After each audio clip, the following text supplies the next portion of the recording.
Anybody want it before I? All you. Oh, I should probably get in the damn game, huh? Literally You'll same. need to be there eventually, I'm sure. Okay. We are on the 2nd of Kythorn, or 2 Kythorn, because I forget that's how they say it. And the courtiers dropped off some invitations for Ulvius and Finny to meet with the Kishigal, the Demon Lord of Roaches. Definitely not weird timing at all after we were plotting to kill him. They're supposed to meet at the Blackwell at Moonrise.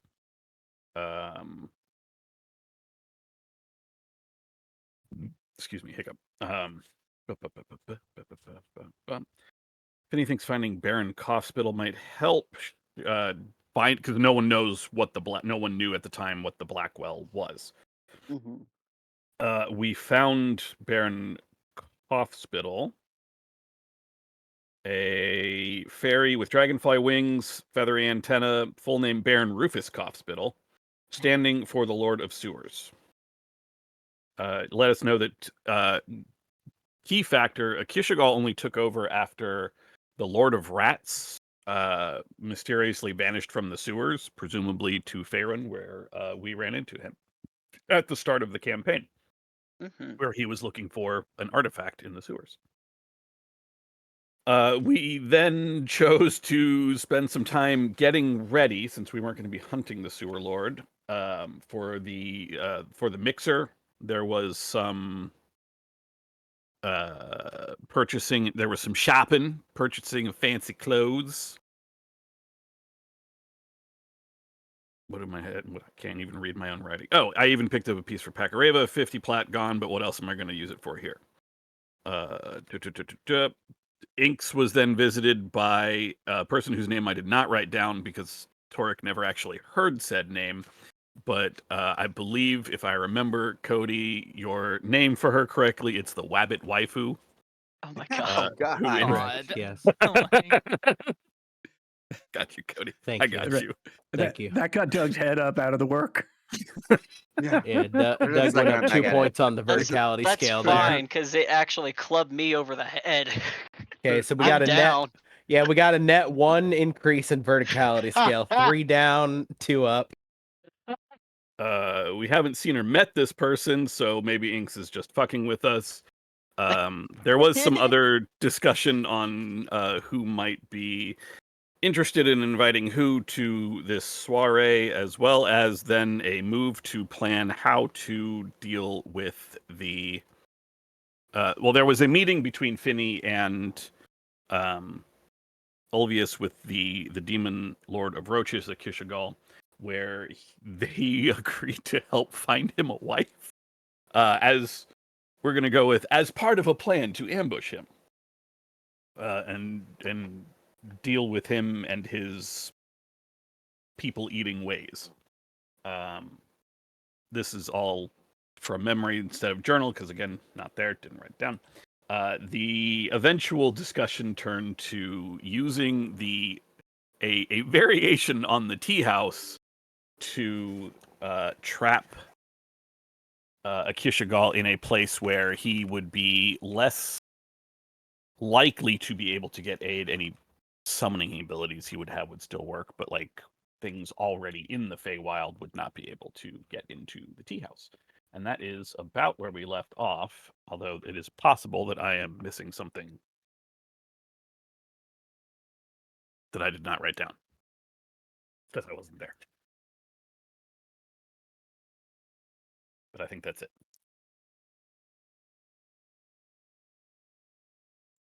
Hey. Sorry, 1 second. Okay, alright.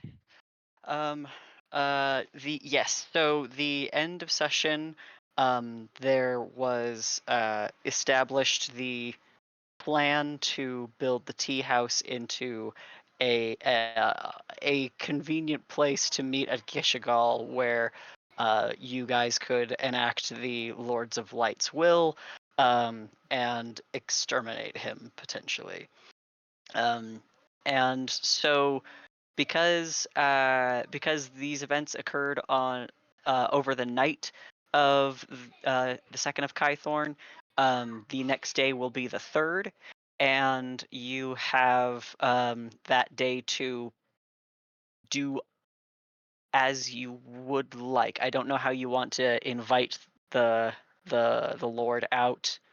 What's the plan?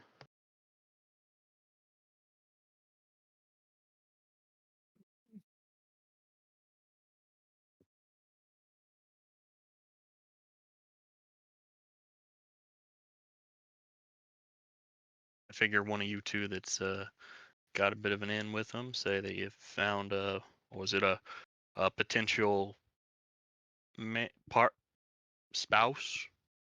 Tell them that you set up a dinner date, local tea house. I mean, maybe it would uh, improve our chances of convincing this thing that we're not going to ambush it if we actually kind of, pretend that we talked to the matchmaker and they want to meet Kishigal in a neutral location or whatever. I think that was a good plan.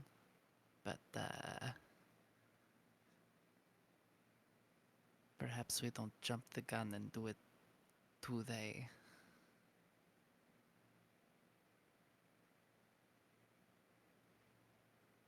I mean, I think that is a good plan. Is there a better day to do it? When is that dance? The soiree? Tomorrow night, I believe. I thought it was day after tomorrow. Or did we long Right. rest and I just don't remember? No, it is the day after tomorrow because it was tomorrow night and that was changed. We have not had a rest yet because it has only been that day. We're on the evening of that day because that was when the this meeting was. Mm-hmm. Mhm. Right. Technically, it's the night of that day now. Yep. So there's Night tomorrow of and then there's the Chikai day after is when the dance is. It is still the 2nd of Kythorn. The dance is on the 4th of Kythorn. I believe so. That sounds correct. It was a time thing frame. that you errata at the beginning. Mhm. Yeah. Retconned. Yeah, it was like 3, Mm-hmm. 5, 7, 10. What else do we have to do until then?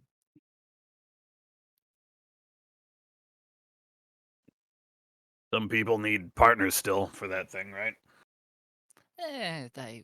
I figured we best chance of finding someone worthy is to see who's at the event, right? Yeah, I think I isn't mean like if you've got someone lined up, it's good. But the event itself should be a place to meet someone to pair with. Wait, I thought we needed a pair to go to not to go to the event, but like going to the event without the pair was bad status. Or am I thinking of a different event? Uh, Feast on the 3rd, you have the opportunity to meet other nobility who could raise your Okay, status. there we go. Yeah, Yep. that last note is helpful. Okay. Yeah. yes. So the fancy clothes are for the 5th, not for the dinner tomorrow. Got it. Okay. hmm Guess you could repeat outfits, but Yeah. That feels like a Fucking good way to lose status. What are you talking about? Oh my god. Oh my god, they're in the same outfit twice? Ugh. these travelers have one shirt. yeah, calling out my own wardrobe. I only have like I still haven't recovered it after like my car got stolen, so I literally just like wear fucking turtlenecks, halter tops, and jeans, and that is all that I have. Mhm. And it rotates. I'm sure I get that all the time. No, it's just your cartoon character outfit. It's my Mhm. cartoon character outfit. The comical parka.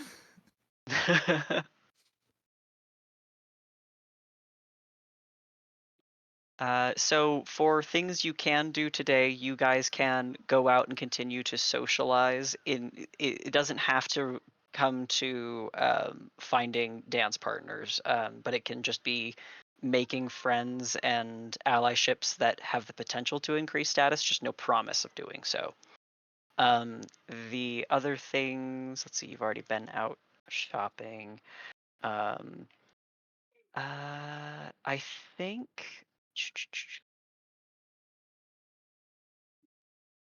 you've explored most of the area that you guys are allowed to see. Um, there is the opportunity to speak more with the Lords of Light if that would be helpful in guiding you all. I don't. If you have any questions with that for them, you can also send missives or communicate with previous factions that you've interacted with, like the Grey Ladies or the Fate Spinners, um, or sending to Lazalin or something like that. Besides that, it's coming down to events beginning to fall. So, if you want to take time to increase your status, tell me how you want to do so. Also, you can sneak around and do more duels.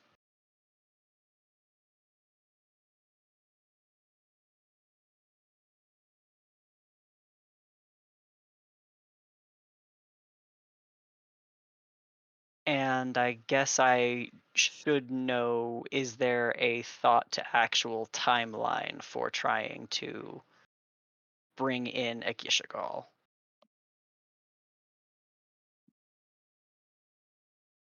Hmm. Well, I mean, we could do it after the the feast, you know? Like as soon as we have the hey, yeah, we did exactly what you asked, come and meet them so we can, you know, do the thing. We might have some things lined up for you and then jump them. Like that's the best. That's the best we got. Chance we got of convincing them other than magical means. And just as a reminder, Inks does have an appointment with somebody at the end of the feast as well. I want to Sure. say Magda. I did write the name down, but Morgo. Morgo. Strange request. I haven't tried to do it since we left there. But can I use like a mirror or a pool of water in Ulvius' tea house to try to contact Nettle? Sure, sure. I think that you don't even actually need a reflective surface to speak with Nettle in the I Feywild. guess we're technically, yeah. Yeah, she's just here. She's technically a retainer of yours. She's one of your Uh-huh. retinue already. So the minute you think that you have something you need to ask, you can hear her buzzing behind your ear. Hey, this might be a tall ask, but would you happen to be able to get in contact with somebody for me? Yes, depending on who it is. If I have Well, access to them, yeah. her name is Athena, which is a name I presume you are familiar with. Mm-hmm. Right. If I draw up a formal invitation or request for her to accompany me to the dance, would you deliver that for me? Absolutely. Okay, so yeah, I'm spending like 3 hours just writing 4 sentences over and over and Crumpling up the over and paper. over and over and over. Okay. But yeah, this one, there's no like anything about the marriage pact or anything. It is simply an invitation to be my, escort for the dance. Okay. And Nettle delivering it is specifically a way to play that, I guess. Mm-hmm. Because Nettle is, yes, my retainer, but also Nettle is an agent of something very specific. Mm-hmm. I think that means when she vanishes briefly while you are writing and returns in livery, with the intention, Hell yeah. with the intention of delivering this formally and correctly. Okay, so she'll take your letter and she flies away. Um, about 2 hours later, she returns with the response that Athena will attend the feast as an escort to you.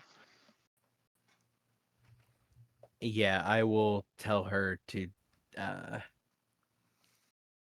I'll tell Nettle to send back just simply, thank her for her agreement and that I will see her there.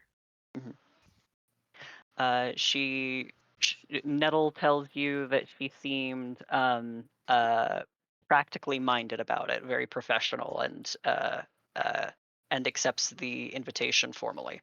Yeah, Haza visibly sighs in relief at that. Like, okay, great. That only took 16 gold worth of parchment. Fuck off.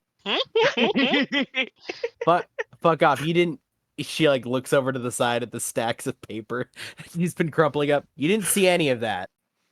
Forget the parchment. How much is ink going for these days?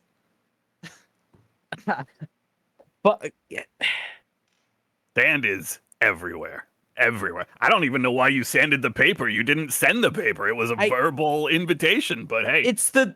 You know what? You got the yes, and that's what's apparently important to you. Warm-blooded weirdos, anyway. I can't fight back against this. Pat Hayes' knee. Yeah, I know. I know. But hey, you got the yes. Good on you. Yeah, that's something. Speaking of, are we gonna do, a hit tonight, or when is that happening? I've been in a letter hole for what time is it? It's the 6th. We've missed the gala. It's over. No, it's like no it's way. like You're it's kidding. Like Well, god damn it. Honestly, it's like 10 a.m. Hazel. You're fine. Is it bad if I felt relief? That was my first instinct, was relief. Like, oh, good, we don't have to worry about it. There was horror Don't that was worry, coming me in too. after, but I was What? still multiple waves of relief, and you took it away Relief from that me. you stood up your date after they accepted? Hazel. Well, it would have been awkward Oh if my they God. accepted it. No, it was just gut level, right? Past all of the thoughts, I was relieved that I wasn't gonna have to deal with any of this. Finny understands. Hold on. Finney's just nodding sagely up to the side. Okay, so who's gonna set up our guest for Ulvius, naturally. his arrival? Yeah. I guess, unless you're not volunteering to do so. Fuck no.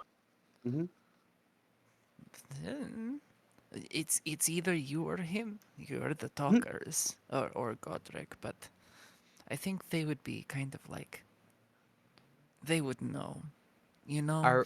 Are we gonna designate somebody to be the marriage match, like one of us? Oh gods, no. I mean, it's fake anyway, so according- can't you just?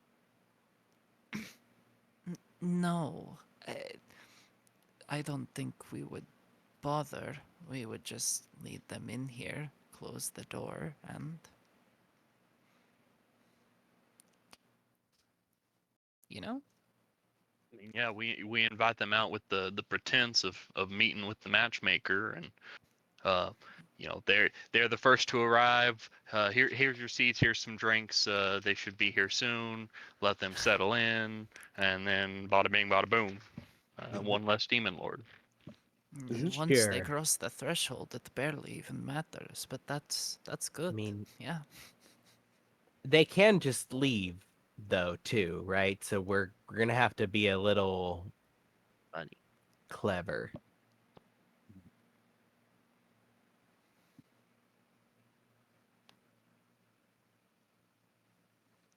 Well, I think Godric just described a good way to get around it. I mean, I was gonna suggest Godric as Godric is the prettiest of us, so that does help if you want to designate a match. Hey, is that? Huh? Don't you change shape? Yeah. Also, I also don't have a halo. I really appreciate the compliment, but I don't think I think a roach lord might have different standards of beauty. Taste, yes. Well, Anyways, I don't think we really need an actor. Yes. okay, you just set this up and tell me what my signal is to start the violence.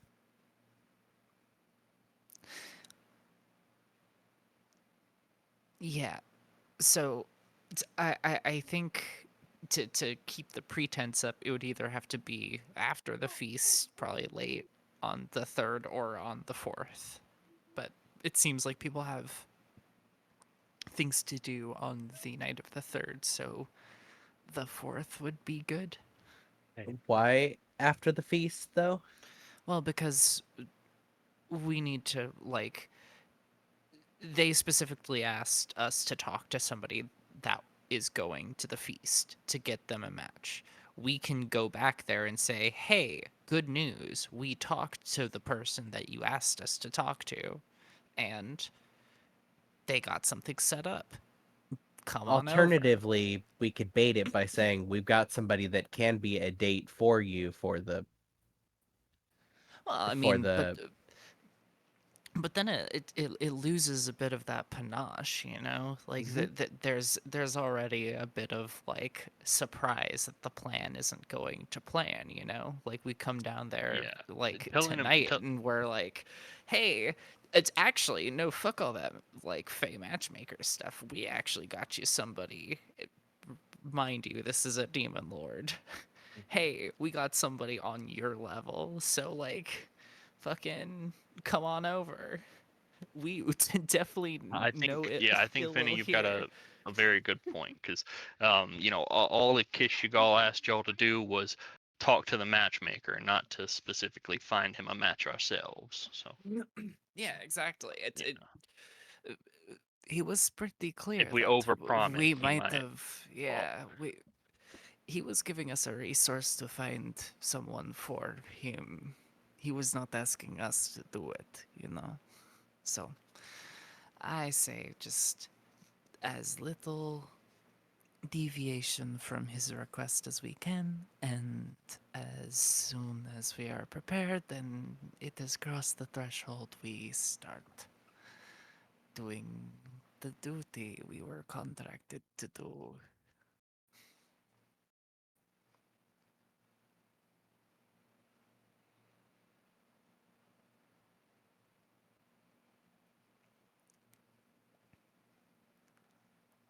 Which means today's free, I guess. Well, Mhm. once okay, so we're gonna take care of this after the feast. It sounds like that's all well and good. What I'm more concerned with the actual specifics of how we execute this execution. But once he's been lured into the space, what then? I mean, he and his entourage will, get sat at a little table, and most of us will be in a closet through the next door, behind a closed door, and uh, once everyone's in and the door's shut, I mean, we just kick it off. Yeah, just make sure no one can leave, right? Is there a way that you can lock it from the inside? That is an excellent question. I believe that will be up to Max. I think the applicable text is you and any creatures you designate when you cast the spell can enter the extra dimensional dwelling as long as the portal remains open. You can open or close the portal if you are within 30 feet of it. While closed, the portal is invisible. Beyond the portal is a magnificent foyer with numerous chambers beyond, blah, blah, blah. I think that the weirdness of this spell is designed to let people come and go as they will, as long as they're designated. Mhm. So I do not think that there's a formal way that you can lock it from the inside. Okay. other than obfuscating Mhm. getting to the entrance, right? Yeah, I mean, you could Yeah. have an entryway walkway, and then once they're in the next room, boom, stone slab. blocking the door. No. once the cubes of space are set, they can't you can't make a new door. Yeah, you would need to design it Not from the making. jump. I'm talking confusing. about designing a trap that is a stone slab that's already built. Okay. But- Okay. It is I a mean- magnificent mansion, but I do not think it is a magnificent haunted mansion. No, that's fair. That's fair. Look, it's just like any other No, door. it's a good You know, point. if they go running for the door, I run towards the door faster. You know, I mean, it's as simple as that. Yeah, that was gonna be my question. Can you create the mansion with like built-in traps? I think by text, technically yes, but I Ooh. think that I'm going to say no. Fair. Absolutely fair. Like the actual way to go about this is obfuscation, right? Per the rules, you just make it.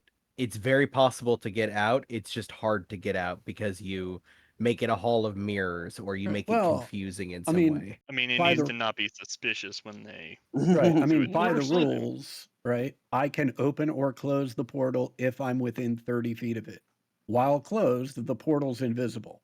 Now, the question is, does that mean the portal's invisible from the outside, or does that just mean the portal's invisible? It doesn't I think it's specify. from the outside. That's fair. Yeah. I've always assumed that from the outside, because that's Right. how the text is sort of written, Mhm. is that you make the door and then you enter. Right. I mean, all of this text is talking about coming into the space from the outside. And Yeah. so I think it's reasonable to say that it's implied. It's not explicitly stated that the door becomes invisible from the outside, but it's reasonable to say that it's implied that it becomes invisible from the outside. I think, we've a number of us are spellcasters, right? And so outside of just straight up physical violence, there are things we can do to keep them from escaping, Mhm. right? But so in terms of like the practical, like how are we doing this? It sounds like people want to all be hiding, right? I guess Finney and I will lead the entourage in, right? And then once they're all in, I'll close the door, everybody jumps out of the hiding spot, and then it's on. Lord of Light Correct? sends his Oh, regards. Ulvius, can I make perhaps a strange request? Hmm. Incorporate some sort of stone piece, some sort of earth, dirt floors, whatever, and some sort of water, perhaps like a well or a Well, fountain I thought somewhere. I thought like a nice sort of formal garden would be a nice place to Oh, that um, would be perfect. I have think this that sort of has all. meeting. I think that has all three of the things that I would like. Wonderful. Yes, I feel like with that I am perfectly capable of oh man, fucking please don't tell me that has a crazy oh, it does not have a crazy component cost. Let's go. Whatever spell you're looking at, it's the druid. It's locked behind being in the wilds.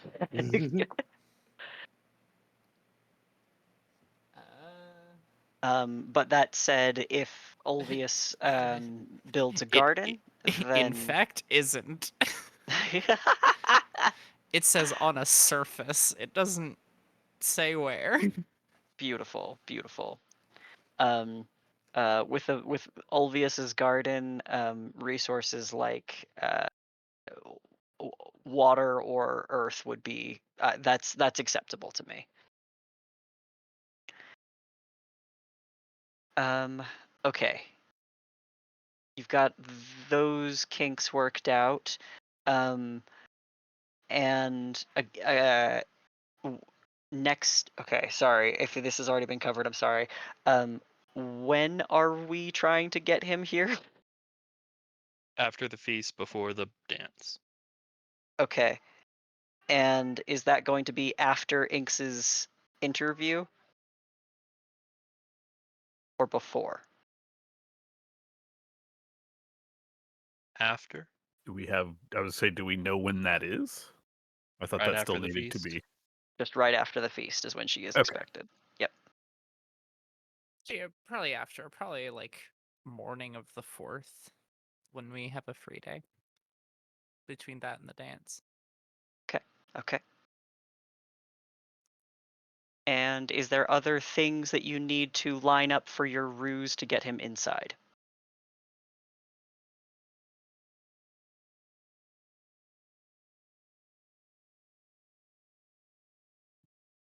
All right.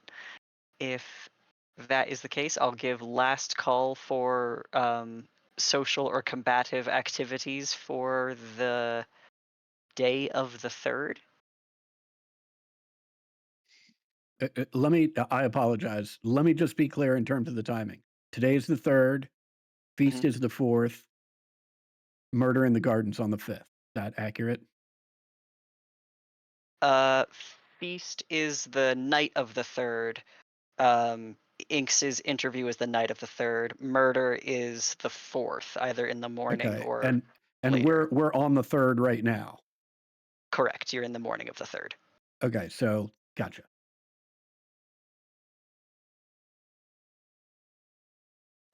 I mean, I guess dueling is a thing. Although we don't really have any dueling connections up here at the moment.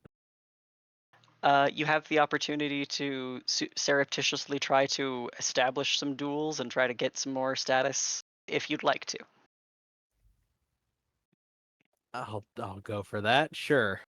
Okay. As you exit the tea house and are going to begin any manner of socializing, there are a number of arrangements that have been laid out near the portal that you guys are coming in and out of. It is invisible, it's against a wall, but people do see you guys go in and out. Yeah. Somebody's built up a kiosk to sell us breakfast sandwiches. You see 4 offerings that have been placed out. 2 of them are addressed to Inks. One of them is a beautiful arrangement of flowers all in a sort of spherical bouquet. One of them is, hey buddy,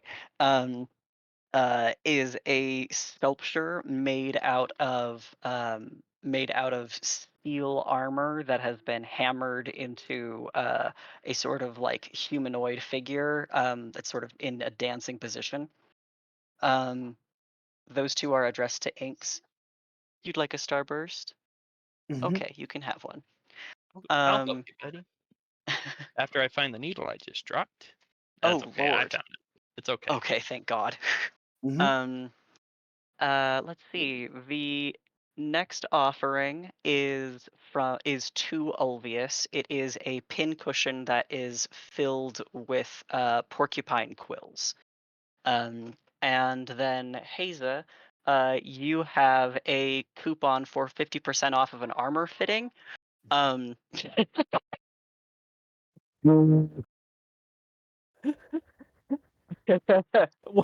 fuck. Like, does it say who from? Yeah. This is from 10-Pound Hammer. Each of these is an invitation to the dance from other people. So you guys have the opportunity to reject or accept them if you'd like, but I'll just put them into chat. And these are all based off of the statuses you guys currently have. There you What go. an incredible way of trying to woo somebody over. A 50% coupon for my business. Dude, his hammer's 10 pounds. His hammer is 10 pounds. I'm just imagining the real world corollary of like you own a sandwich shop and you try to lay game by handing out With a the coupon for Come fucking hang out at my 50% place. for a $5 foot long. See, It's that's awesome. extra funny because like the better version of that is just hooking it up for free. Right. I d- Like I do- he's still expecting That's you to right. pay.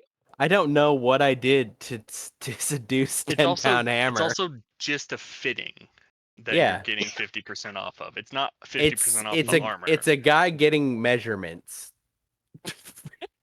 Getting his hands all on you. Yeah. I feel so bad. 'Cause, like, I got Yeah, 2 I'm gonna invitations, but I can't come up on my bunny girl.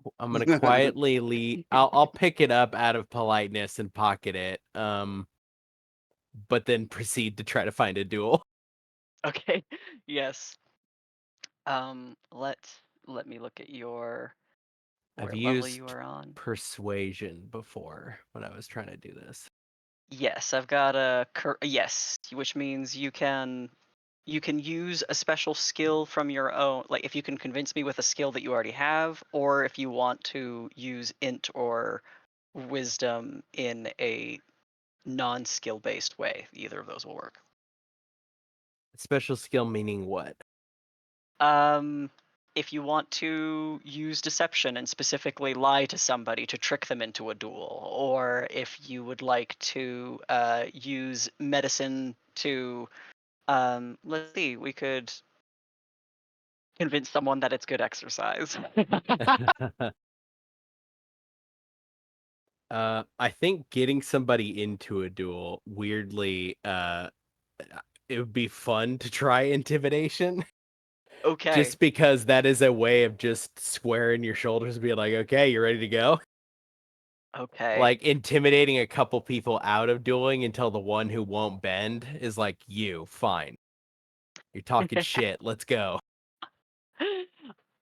You stumble into a little squad of fayish gnome folk, who are being maybe a little bit annoying as far as pranks go Mhm. to other people, and you don't feel like you're swinging below your weight class when you Yeah. push up to pudding bottom. Pudding bottom. Now hold on. Did you come up? Where No. did? No. Oh, pudding That's bottom not is mine. baked in. Pudding Yeah. bottom is a part of this. He is now. Okay, shit. Let's go fight shit butt.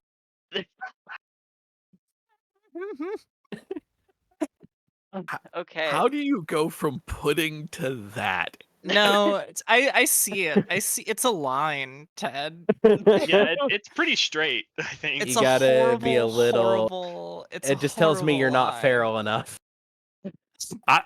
Cody, this is not a fight you want to take, but like, I am just the through line from pudding to shit is just. I mean, I guess I get the chocolate aspect, but like, man, that is. You know what? Never mind. We don't need this. We don't need this energy. Carry on. Get us out. I'm trying to find my. Hello, there you are. Okay. Okay. How much do you want to do another cliffside duel, which has the potential to skyrocket you in status and potentially kill Pudding Bottom? I don't want to kill pudding bottom. Okay. Like the intimidation act drops basically the moment the duel starts, and then I'm like, it just Oh, I need to make becomes you like, roll. That's right. yeah. Let's see. I might fuck this up. That's Should so lose it. awesome.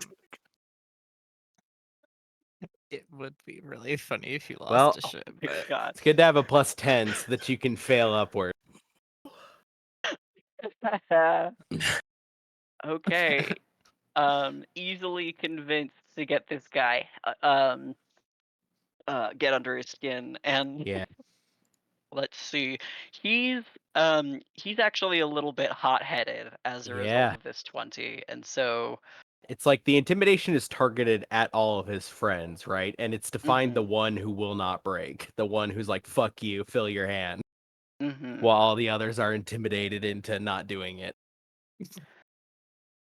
Okay. All right, let me get his little. Yes, yes, I did just say open that thing. Please, please. Oh God. Okay, that's fine. All right. So if you'd like to duel him, where would you like to take him? Outside? Would you like to take him out? Hmm. Right. Um, how dangerous do you want to make this on a scale of 1 to 10? Sorry. I think a 6. Okay, Like, it's not perfect. fun if it isn't. I say fun. It's not. We could do this completely sterile, but that's not what it's about, right? Right. I don't Right. want to fucking kill him, and I don't want either of us to die, but there's got to be a little bit of something. Okay. You can. He can take you to a place in the forest that he feels like he's got firm ground on. You feel that the turf underneath you, the brilliantly green grass, is very soft underground, almost like it's squishing underfoot. Very Mhm. waterlogged. Um, okay, hold on. I've got to get Miles some juice, and then we can attack each other. This fellow, this little fella, he is a mage, as you can see, but he casts from a very small knife um, that is marked with like moon runes, and let's see.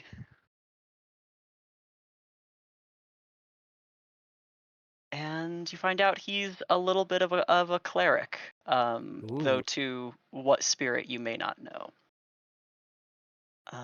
So we'll do our first 3 rounds, where well, sorry, not our first 3 rounds. We'll do our first round where he'll throw a guiding bolt at you, and you can attack him as you'd like.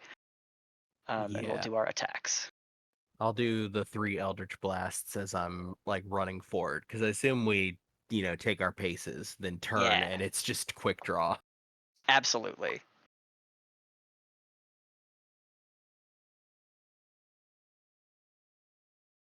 Yeah. Okay. Hold on, it's, yeah, turn off the Life Drinker and the Hexblade's Curse, it's just 10. Okay. All right. That'll hit also. Ooh.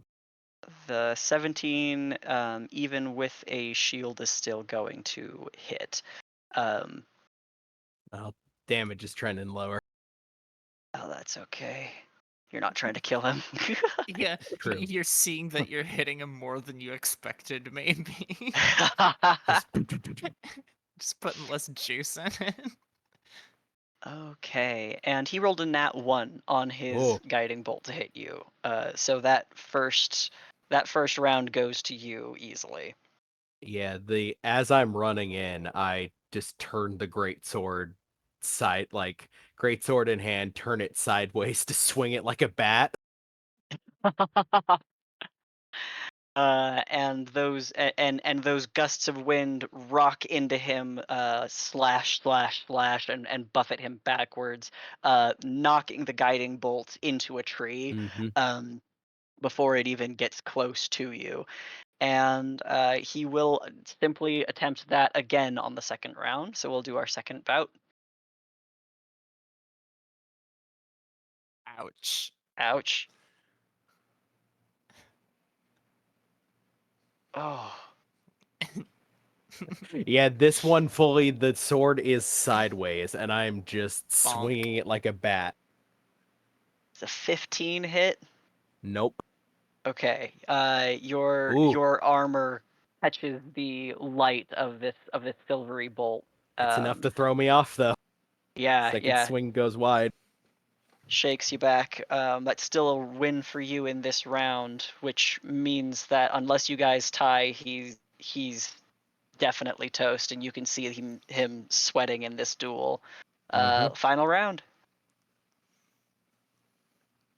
Oh God, he did worse.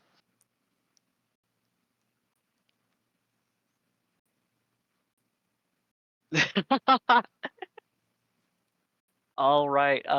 As this final bolt comes to you, you can see that it is very highly powered, but it just your great sword cuts through the force of it and makes impact with him, shattering the crystal of his blade, and he drops the hilt and puts his hands up in the final surrender.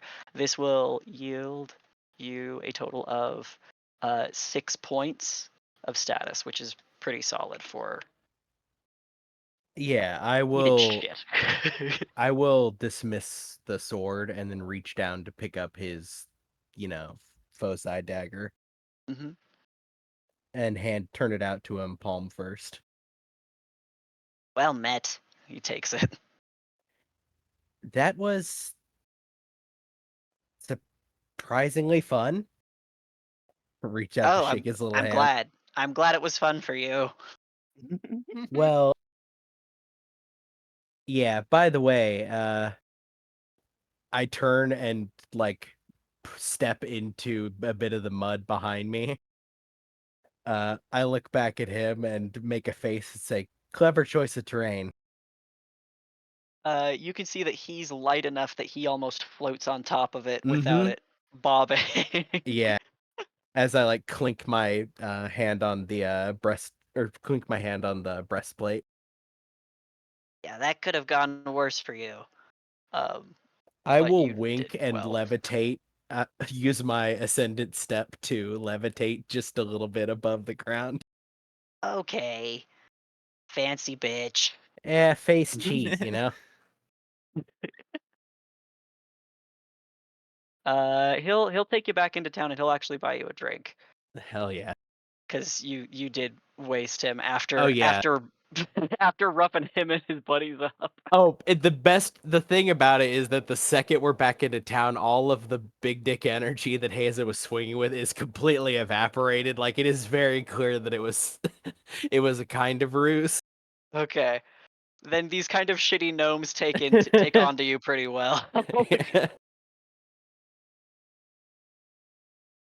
Okay. Anybody else for the day? Torek is going to take some time to work on the item, the remains of the item that was taken from the mimic mansion a long time ago. Taking that apart, comparing it to Spellfall. I'm also attuning to. I'm going to switch some attunements around. Okay, sounds good.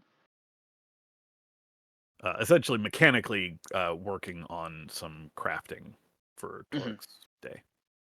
Gotcha. And you can get materials too around here if you need to. That is not an issue for you. Even like rare components, 10-pound hammer knows how to get those for you. He will say if you are looking for anything over a gold point of 1,000 gold for anybody, that you'll have to get it from one of the higher halls. So you'll have to wait till you're up in status some more to get there. Ulvius?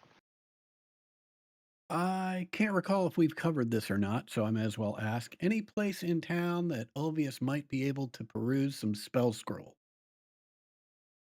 I think if you nose around, Mm-hmm. you are told that you may be able to find some in the rookery where Mhm. the dragonette, the lantern dragonettes like to live. But you'll have to dig for them yourself. Ulvius ain't above digging. Sure, I'll take a look. Okay. You have already made acquaintance with the dragonettes. They will not accost you when you come around, actually. Yeah. I'll take some time before I get to it to play some fetch with.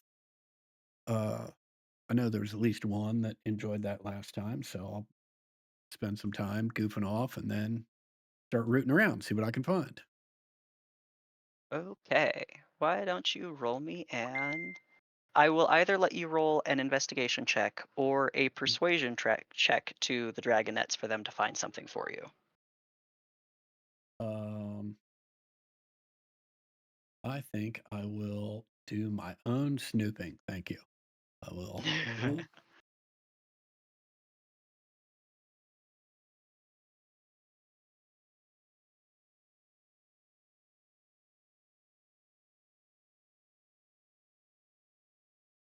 Mm.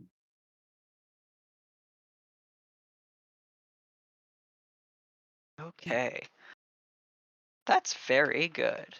Mm-hmm. I'm going to give you a 4th level. Ooh. How would you like a spell scroll of Summon Elemental? Sure. Yeah. For a 29 investigation in the hunt. Yeah, I'll take that.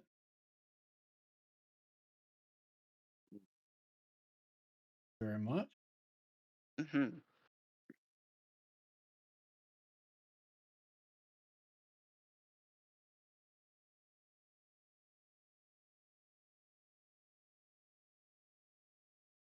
All right.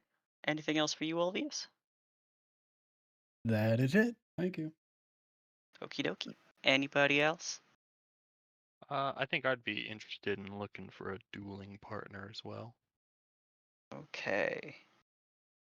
Let's see.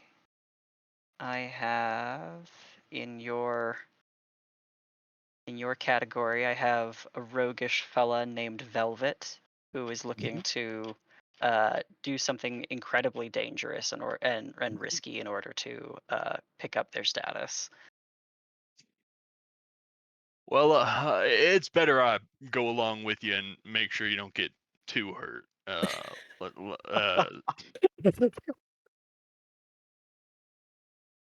I don't know why that got me so. Fucking Godric just Captain America. I'd rather you drink with me than out at a party.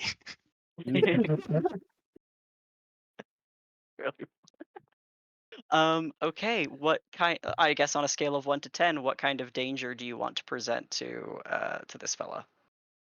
We'll go with like a 7.5. Okay. Oh, Let's round buddy, it let up me to help an you out. 8. Okay. Okay.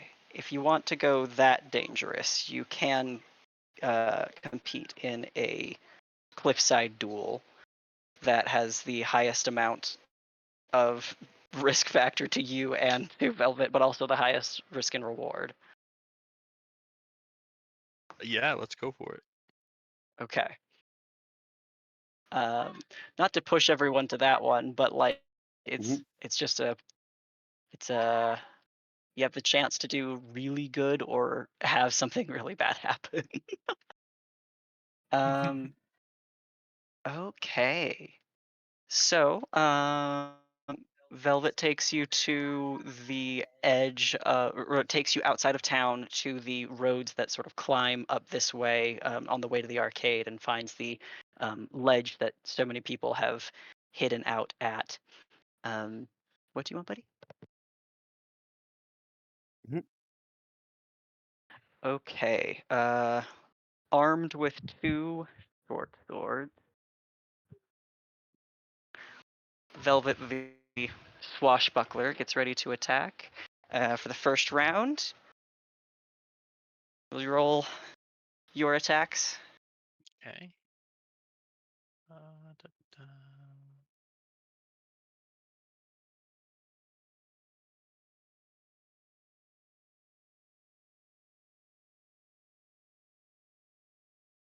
da. Okay. The 18 is a miss as these 2 short swords cross and parry your incoming attack, but that 31 will hit. I have an 18 and then a natural 20 to hit you. It'll take the natural 20. Okay. That is 13 points of piercing damage. I don't think I have to do that radiant damage. Let me see.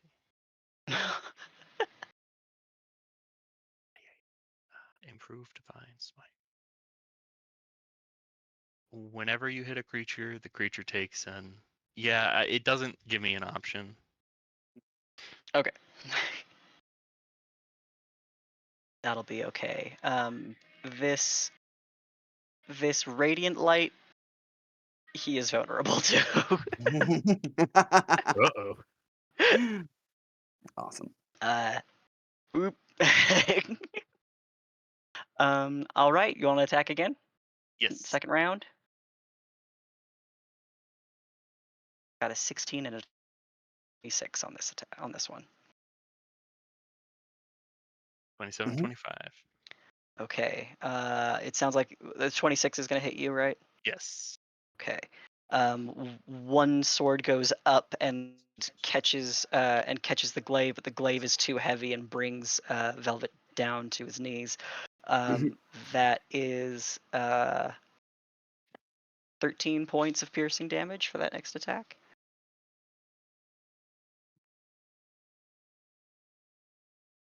Okay. And you're seeing the radiant light sear and burn him unnaturally. He's not really screaming, but he's hissing like an animal. You ready for the third round? Yes. All right. Oh my god. We've got a 24. Ouch. That'll hit. Okay. For 15 points of piercing damage, but you still win as these two glaive attacks hit twice. And neither of you rolled any nat ones during that roll, which means nobody fell off of the cliff. Okay, let's see. All right, yeah, this person is this Fae is very badly fucked up and smoking from the radiant damage, but gives in as your points total, and you win. Well fought. You got a little close to the edge there. But you pulled through. That was very very brave of you. And maybe you'll win next time. Don't talk down to me. Well, you're shorter than I am. Okay.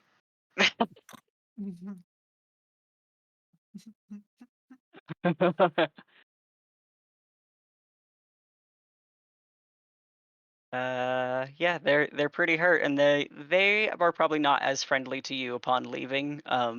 But you get that the radiant damage maybe had something to do with. Yeah, I was also gloatingly condescending.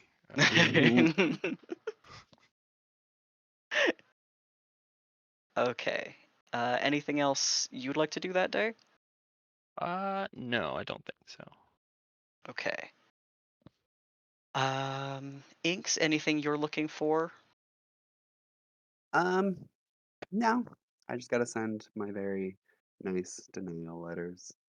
Okay. Probably talk to Hayes on Mhm. how best to do that. Is that something you want to just do in the background and Yeah, you do background not search. have to role play writing a rejection letter? That's crazy. Nah, no. Okay.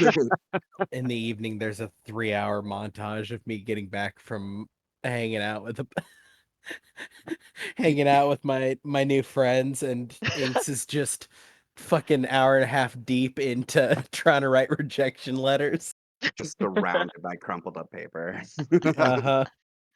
You don't have to role play writing the rejection letter. You do, however, have to write the rejection letter and post it on Discord at some point in the next week. Oh, okay, cool. Crucial. If you actually do that, I'll give you inspiration. Shut the fuck up. I was gonna do it anyways. Yeah. But hey, Sweeten the pot. Yeah, I'll reward you for doing extra credit. it'd be funny if I still bring it to Cody first. Then, Can you then I proofread like this? Yeah, no, I show the edits. You give it to me, and I add like one Haza like zhuzh.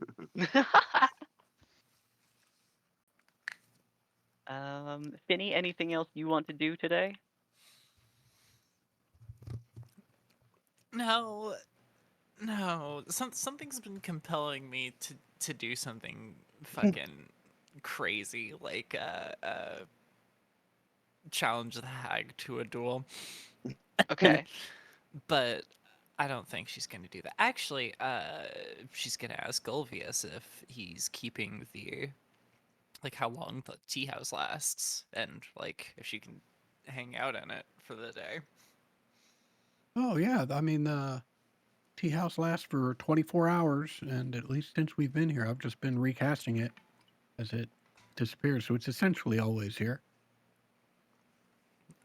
Okay. What are you doing today?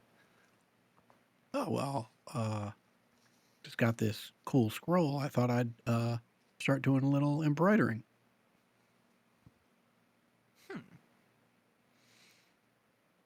Okay. Do you mind if I am around then? Oh no, I'd love the company. That sounds lovely. Yeah. So I think Finny is going to wait until everybody except for Ulvius leaves, and maybe. Torek wasn't leaving. Just, Oh, just in case that's not clear. Torek is in there just kind of crafting it. I mean, he can. I think Should Finny I was. leave? I Is this? think Finny was AFK. oh, oh no, I didn't see you there.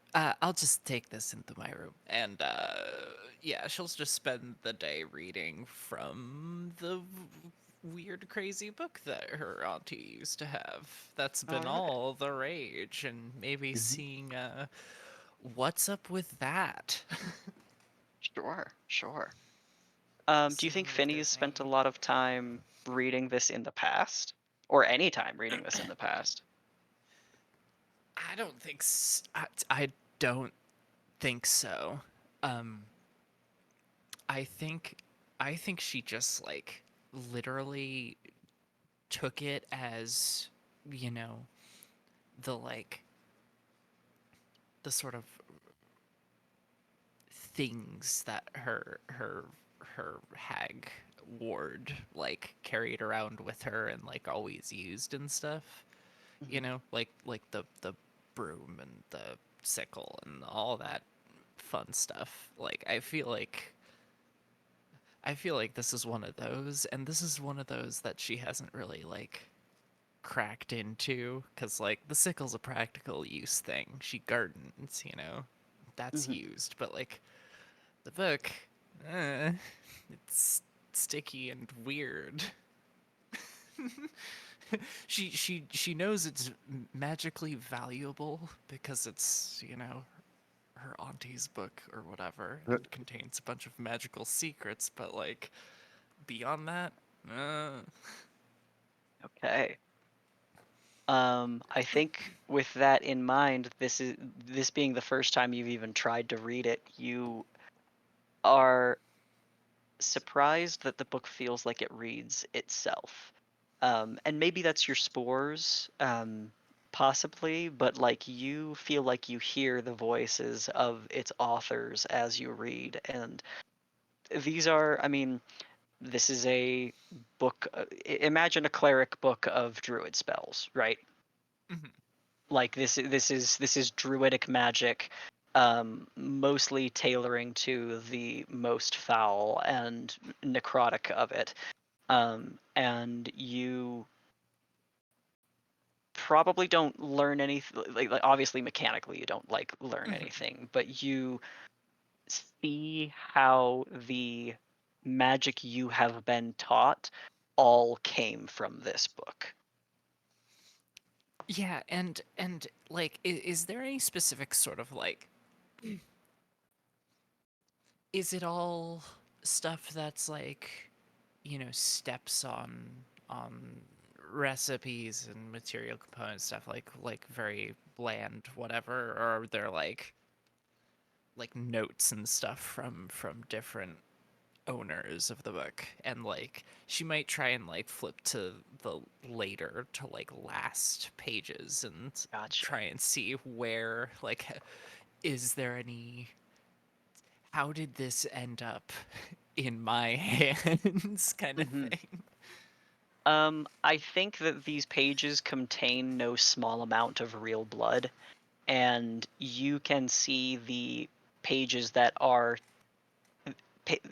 Every page is handwritten, and every page contains a spell or a ritual or methodology that is related to the perpetual existence of hags. Um, uh, you see that many of these have been many of the pages have been edited by former owners, and you count a minimum of 7 hands that this has passed through, or at least been edited or touched by. Um, and the very final pages are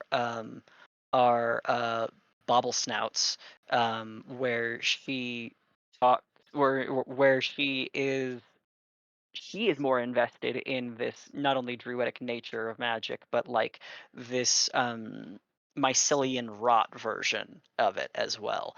Um, and you can see how a lot of the magic that you have learned, her pen has edited previous versions of the spells to be. Bobble Snout herself was a mycelium mage as unto yourself.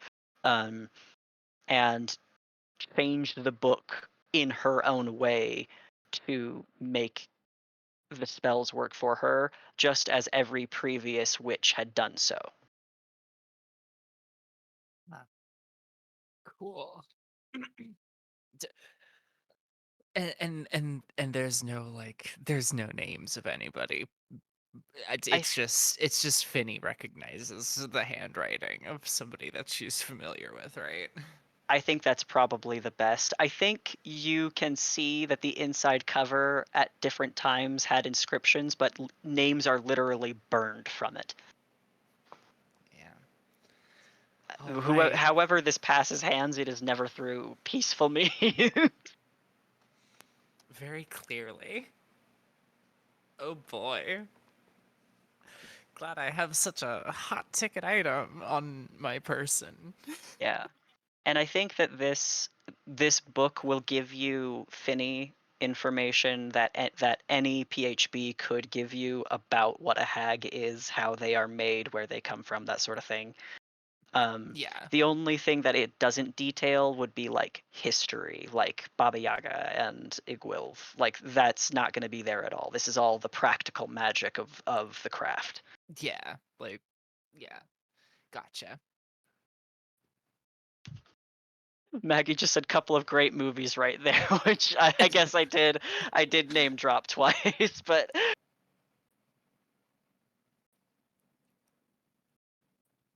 all right. Da, da, da. Have I not called in anybody yet? We all doing something on the 3rd?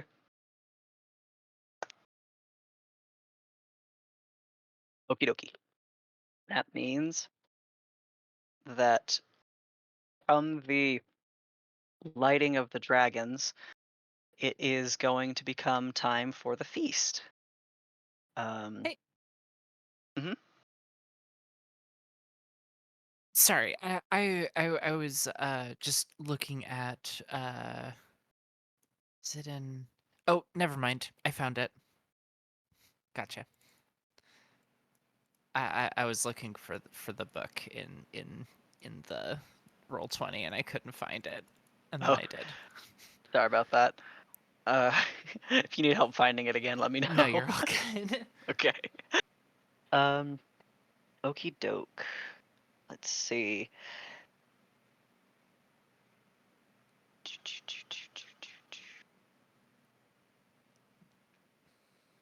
Okay. As the evening rolls around, those of you who are outside the tea house, begin to see the entourages of many guests of the levels of which you can see beginning to head towards the lower halls in this direction.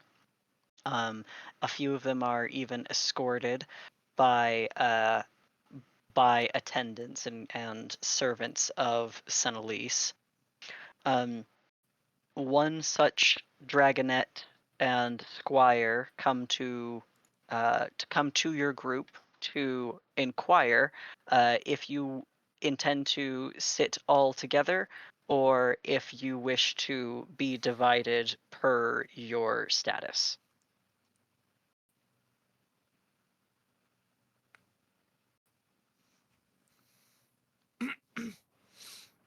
Let me off, Coach.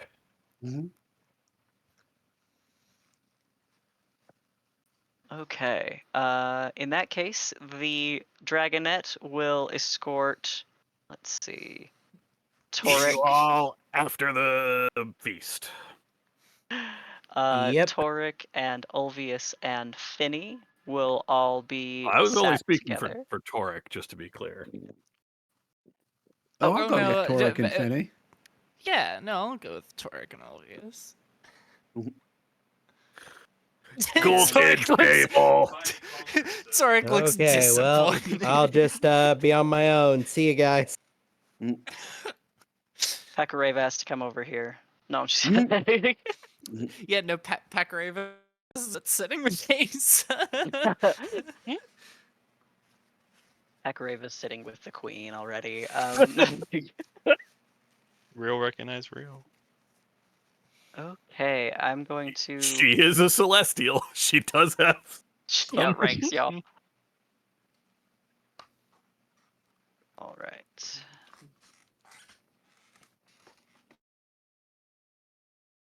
So you're all brought into the lower halls.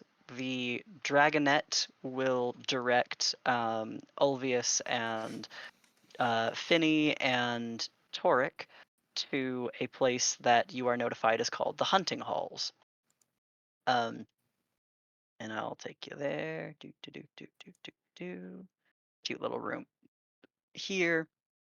That I need to open a door on because you can in fact see into the greater hall out here.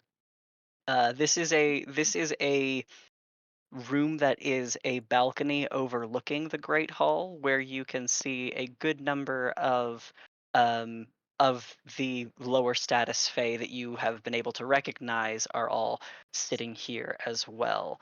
The three of you are, let's see, sat between a grinning goblin and a gray-skinned shadow fae, who both do not seem to necessarily register your arrival as you sit. I pretend And not to see them. perfect. And then the other three are. My chair is awfully lumpy. Oh, I'm supposed to sit here. Oh, whoops. Sorry.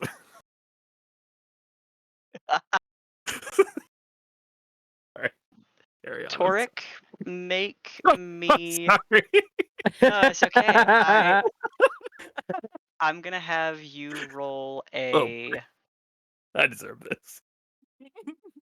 I think this is an intimidation check. Oh, no problem. Okay. No problem at all. Hey, 15, I'll take it. Okay. That grants you 1 point of status from the folks who thought that was really funny at this table.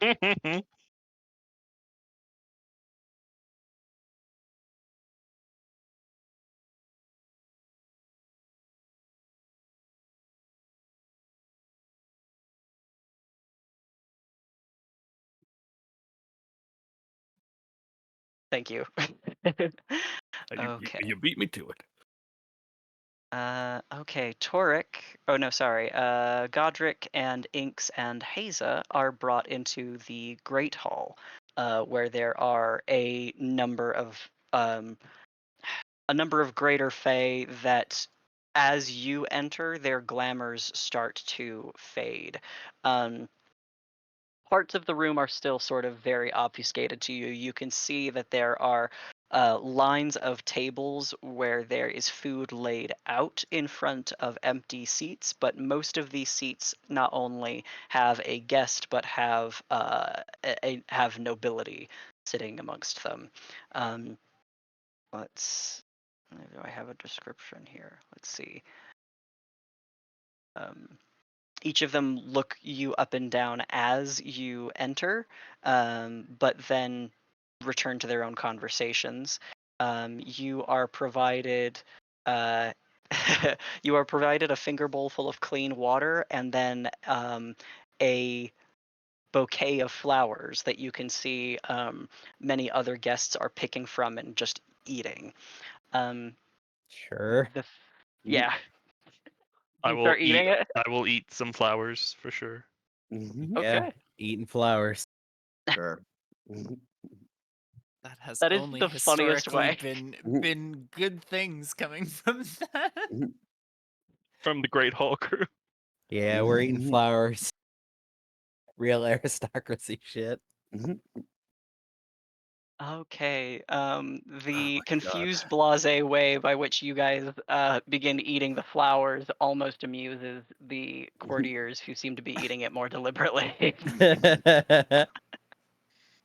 God. And with this, the feast begins. The dishes begin to arrive immediately, coming in an unending stream, announced by a herald. Um, the the first round is soups, and so here's the fun thing we get to do now. I'm gonna make you guys choose from the menu Mhm. what you That's a guys recipe. end up. Oh dear God. That's a reference Um, only Cody will get. Wait, what did you say? Oh, I thought you saw the image. Never mind. Carry on.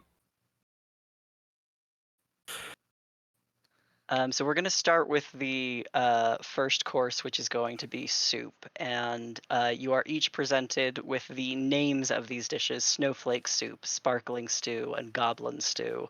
And you get to choose which you take, and it will matter. That said, you can make checks to try to determine which may be the most favorable options to take. Checks. Also, we're in our finery for this one, right? Or are we in our I suppose I should clarify, right? Because this is there's two different events. Mhm. I forgot to talk about getting dressed for this, but that's okay. Mhm. Uh, I think the rules for this dinner are that you cannot be wearing armor, or at least apparently wearing armor, Uh-huh. but you can come armed. Got it. I think I'm going to be wearing my the dress that I selected, but I am wearing my winterproof boots. Same. Yeah, it's just a comfort thing at this point. Or nice shoes later. Okay, so we gotta decide on soups. Yep. I want the sparkling soup. Okay, I'm gonna go snowflake, and it's because I want Inks to take goblin. I want us all to get one of each soup. You know what's funny is I wanted to take Snowflake, and then as soon as you said it, I was like, well, I guess now I gotta get the Goblin. Well, I don't want to pigeonhole you. I could take goblin if you need me to. Okay, I'll take Snowflake. Okay, I'll take goblins too. Finney is gonna like lean over to the goblin that's like that's at the table with them and ask, it that's not the maid of goblin, right? He turns his grinning smile to you and grins and says, "Try it and find out." Uh,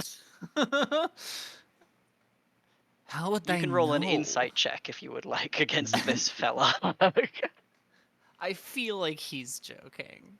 Mhm. And also Finney's not really convinced on that answer because how would you know actually with his insight? Unless you've tasted it before. Yeah, unless you've tasted it before. And no, 13. Oh, Oh, 13. that's rough. Yeah, you're kind of suspicious. Uh,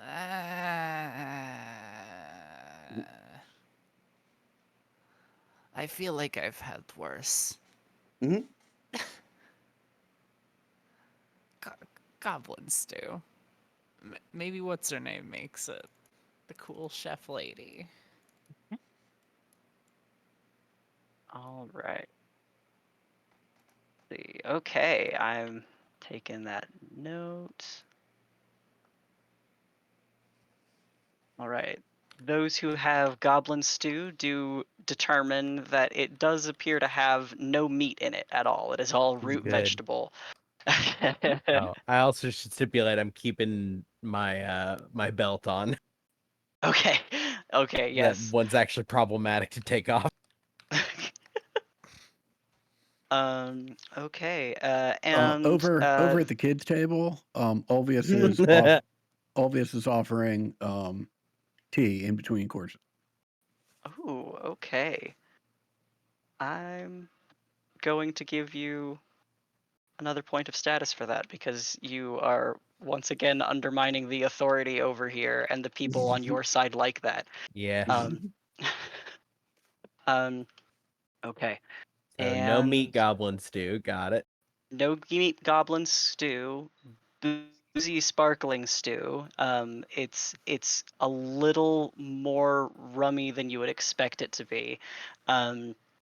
And then the snowflake soup is cold and ices over your tongue gently while eating it. It's very fun, but not tasty. No.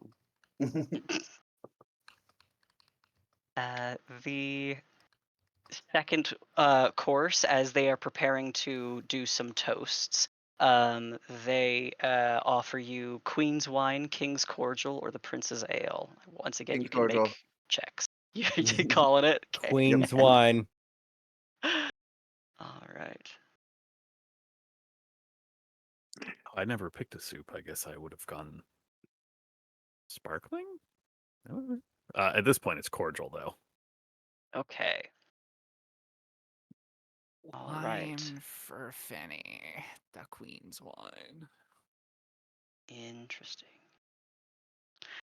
All right. As it is poured, uh the queen's wine is very glittery and pale. And as it is poured, a few of the higher nobles give those in the sorry, in the hall a bit of a curious look. They seem surprised at some of the boldness that some of you are taking with this one. The King's Cordial leaves a few people enthused, actually. And it doesn't sound like anyone's taking the ale. Is that right? I would like the Prince's Ale. Interesting. Okay. Okay. Finny, you said you take the wine? I need you and Haza, Oh you also took my. the wine, right? Yep. Okay. I need you two to make me Constitution saving throws. Finny, yours will be at disadvantage. Is it a poison and or Disadvantage. cold? No. This is going to be an effect for the rest of the dinner. Uh-oh. Oh no. Whoops a doopsa. That sucks. Okay. Well, you want to use inspiration or anything, Vi? I don't got any. All right. I can give you Let it one. We're at roll. the same table. You can keep it. Ah, Fuck it, let her roll. I Let don't her know if she's roll. getting better. Yeah, with disadvantage, I don't know if you're. Yeah. Okay.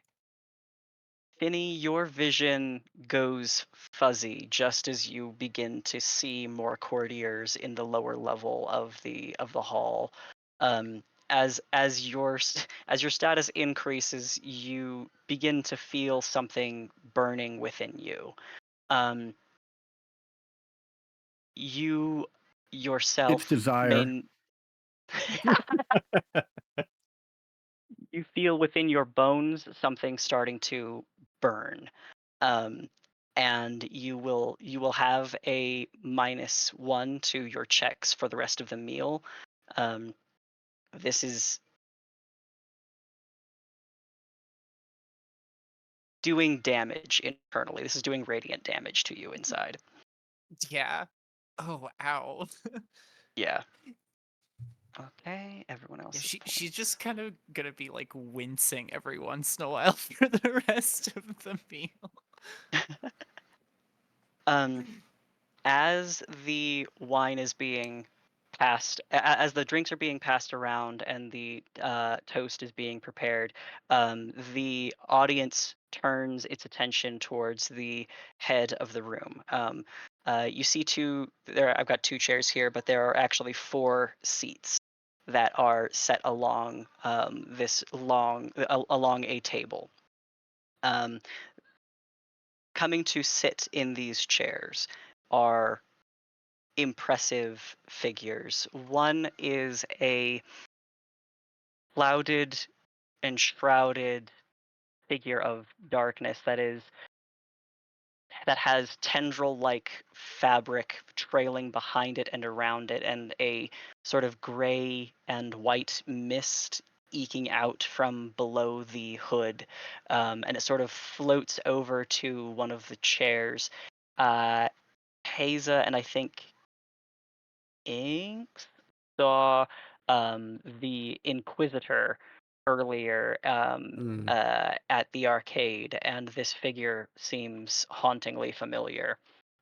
This figure sits at one of the chairs, followed shortly by a bit of an odd spectacle, which is that of a very large mortar and pestle being floated from another room, inside of which is an old creature that is covered in plant growths, tree bark, insects, and small rodents.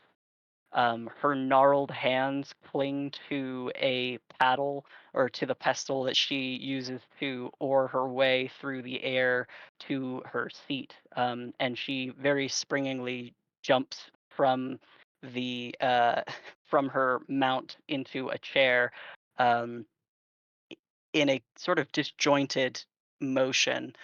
She wears a mantle of antlers that are all twisted and broken together and sit upon her head, um, uh, with an odd amount of balance that does not get disrupted by her odd movements. Following her, there is a thin and tall, fayish gentleman with brown hair and painted green eyes, and bronzed skin. He looks like a hunter, and his visage seems pretty unmistakably noble. And he walks hand in hand with a woman who is built much smaller but looks more alien. Um, Her facial features are very bony. She has wide, pale eyes and does not seem to look upon anything as she floats into the room. Feathered wings sort of, or feathered wings sort of beating behind her gently, um, and she takes a seat. The Lord who has escorted her remains standing as he helps her sit, and smiles broadly to the audience hall as his other guests make themselves comfortable. He shouts to the hall at large, "Welcome.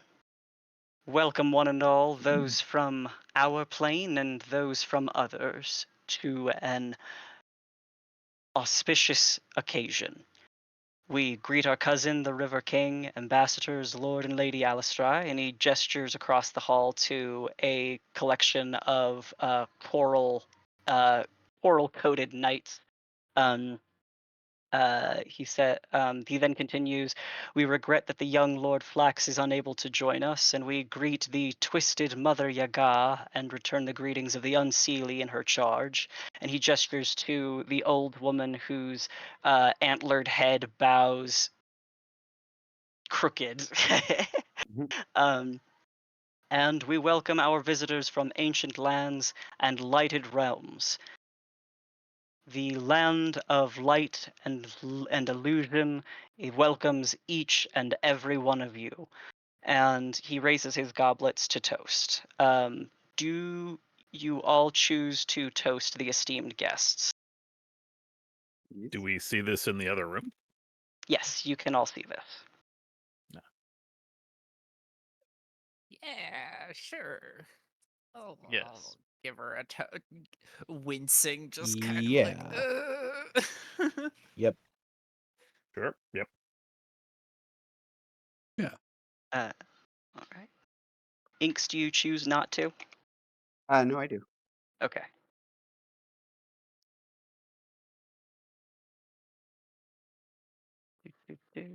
Okay. You can feel the approval of your neighbors as you each accept your own greeting and welcome the others into this place as well. Okay. After the toast is had, the remainder of the feast is to be consumed, and so you get to now pick your second course and dessert. You can, let's see. Looks like a few of you already have. Of what remains, let's see. I'll read it out loud. No, never mind. Okay, I can see Vi's typing. Perfect.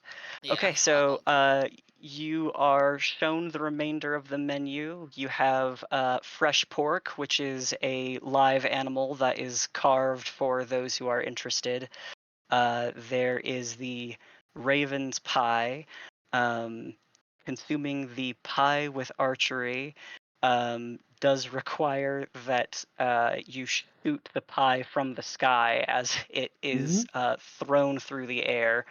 But I don't think anyone has chosen that crazy dish. No, I haven't. I was about to, and Do you you want did to? it. Fuck no, are you kidding me? I mean, I will wait for descriptions before I make random choice. mhm. Same. The badger a la drow is a silk cocoon around jellied badger that has been liquefied by spider venom and then heated to neutralize said poison.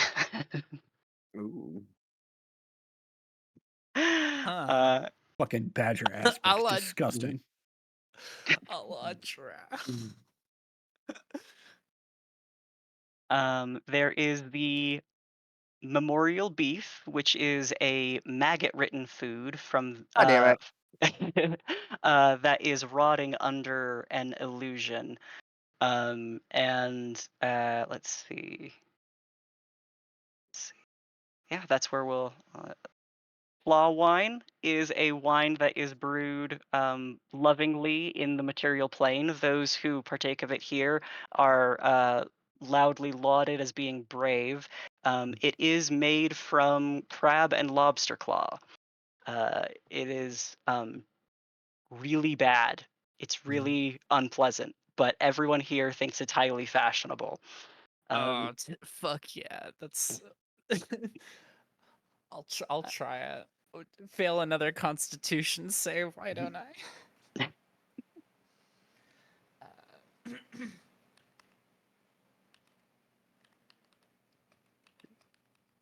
If you want to try that one, Vi, I'll have you make a Constitution save. I'm so good at those. I'm sorry. Is there a? Okay, so skull wine through swans and crowns are not part of second course. They are. I'm Okay. sorry. Sorry. You know what? That's me. You know what? I think I need to take a 15-minute break. No Okay, cool. worries. No, yeah, I'm sorry. I was looking at Maggie's list, Uh. and there were 5 items, and I was confused. I didn't think to look up and look at the others. No, you're good. I am finding myself sweating and thinking too Oh. hard, so I need to take a minute.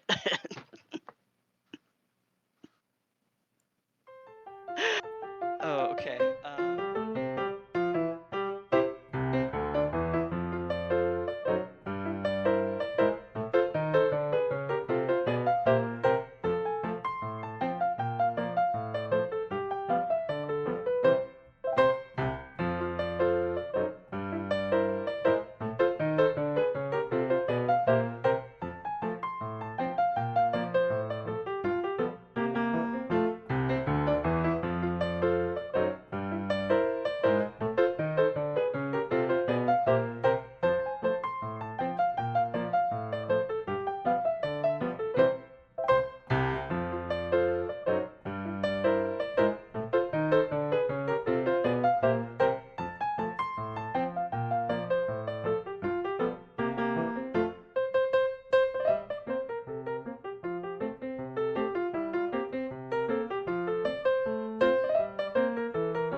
second course. Thank you everybody for your patience with me. Mm. As you indicate on the as you indicate to the servers what you are interested in getting, before I begin describing and kind of fix this a little bit, is there any checks? Is anyone interested in investigating a particular thing on the menu before ordering it?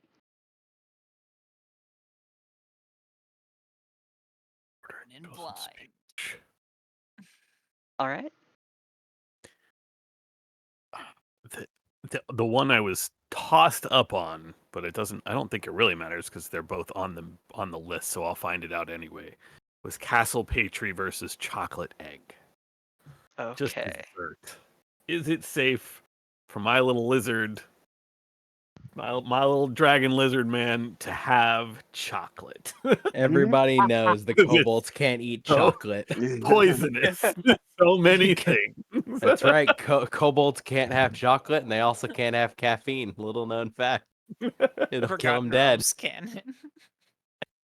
Did you want to know what the jewels in speech were as well, Ted? Nope, diving in. Okay, awesome. As far as learning whether or not you can safely eat chocolate, why Yeah. don't you roll me a medicine check? Oh, I was just making a joke, but now I'm concerned. I think I'm trained in this skill. I sure am not. I'm thinking of a different character. Haha. Yeah, this will be fine. I feel like you suddenly get concerned that Pekreva can't have it. Mm. Oh God, I didn't even think about what is Pakareva eating. Whatever I'm she's a- feeding her. So I was just saying, she's a celestial. She'll be fine. Just I can communicate with her telepathically. Maybe avoid the egg. I'll taste it. I'll tell you how it is. Oh, here we go. I'll eat the egg. The other one was the castle. You get that. You let me know how it tastes. Hell yeah, I can try 2 meals psychically. You know what? Yeah, why the fuck not? I'll let you do that because who knows? Maybe there's a check involved with them and it will matter. Oh boy. Okay, so we'll start at the beginning of the second course. Thank you, everybody. Where you see a fresh pork being being walked out onto a table and then cut from and served living meat.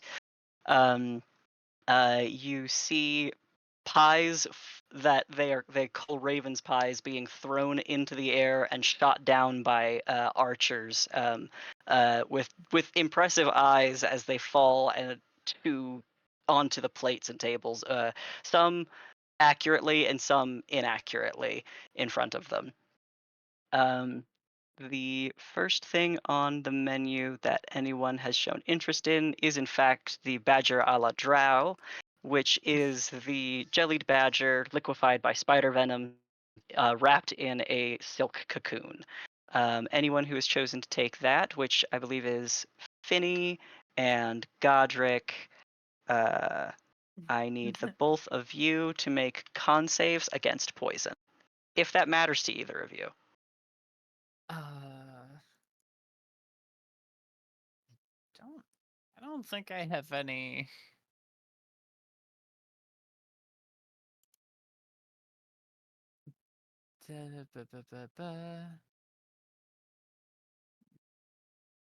No, I don't think I have anything that that matters.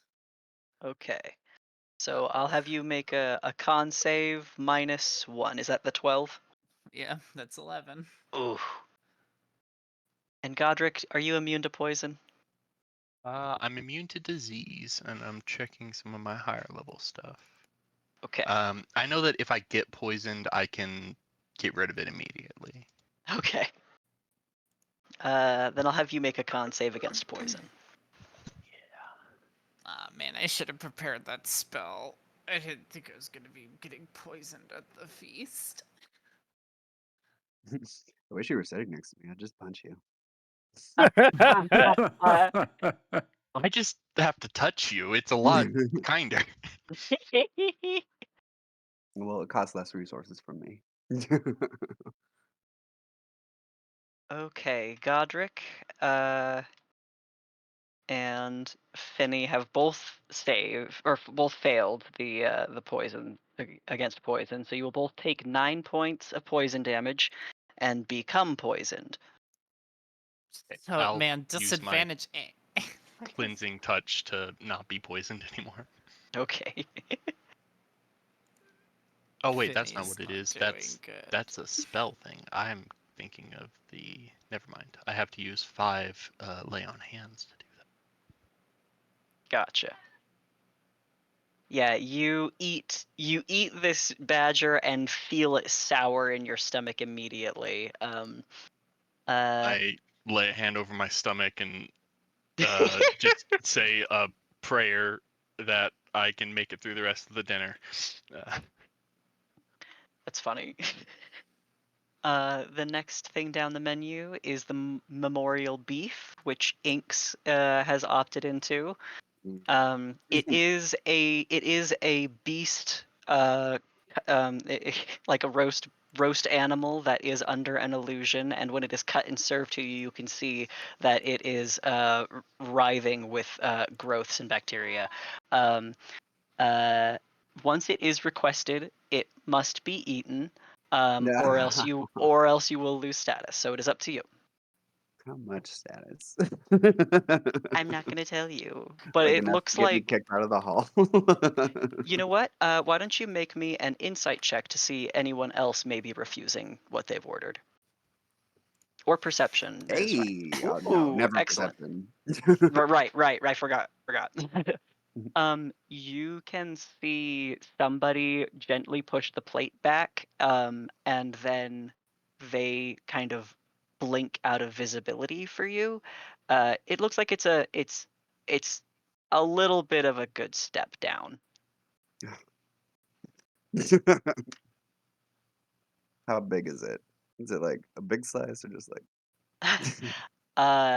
You'll have to make a con save to eat it without gagging or vomiting. Oh yay! I'm sure vomiting will definitely keep me up on this. Yeah, that might have an effect too. Oh. Ooh. It's a save, Are you so still actually. wearing Oh the? god. Oh wait, yeah, that's right. I don't do my saves anymore. Oh, God damn it! Hold on. Keeping it. No, hold on. I don't think I have any monk shit for this.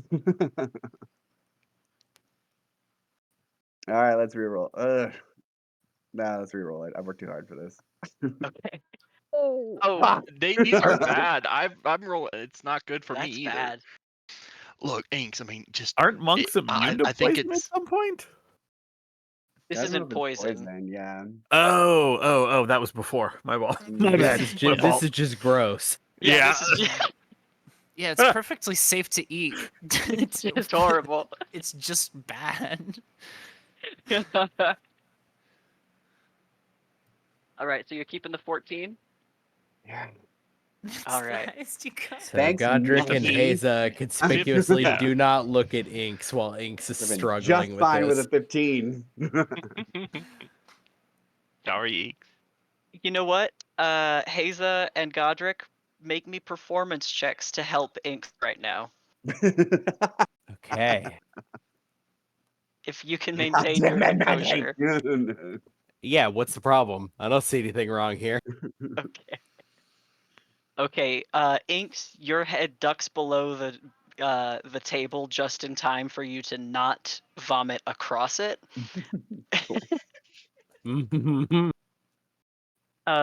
However, Haza's composure, as she definitely feels some of it hit her legs, will reduce the amount that your status is reducted by. Hooray. You only As lose it 1 hits, and I point. immediately just do a quick shuffle to get the vomit off. Prestidigitation's the best spell. Beautiful spell, beautiful spell. Okay.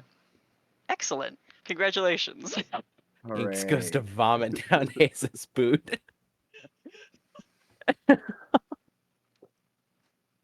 Okay, the skull wine you see passed around is mentioned to be made from fermented brain, but none of you seem to have taken Those any of good, that. good prions. Yeah.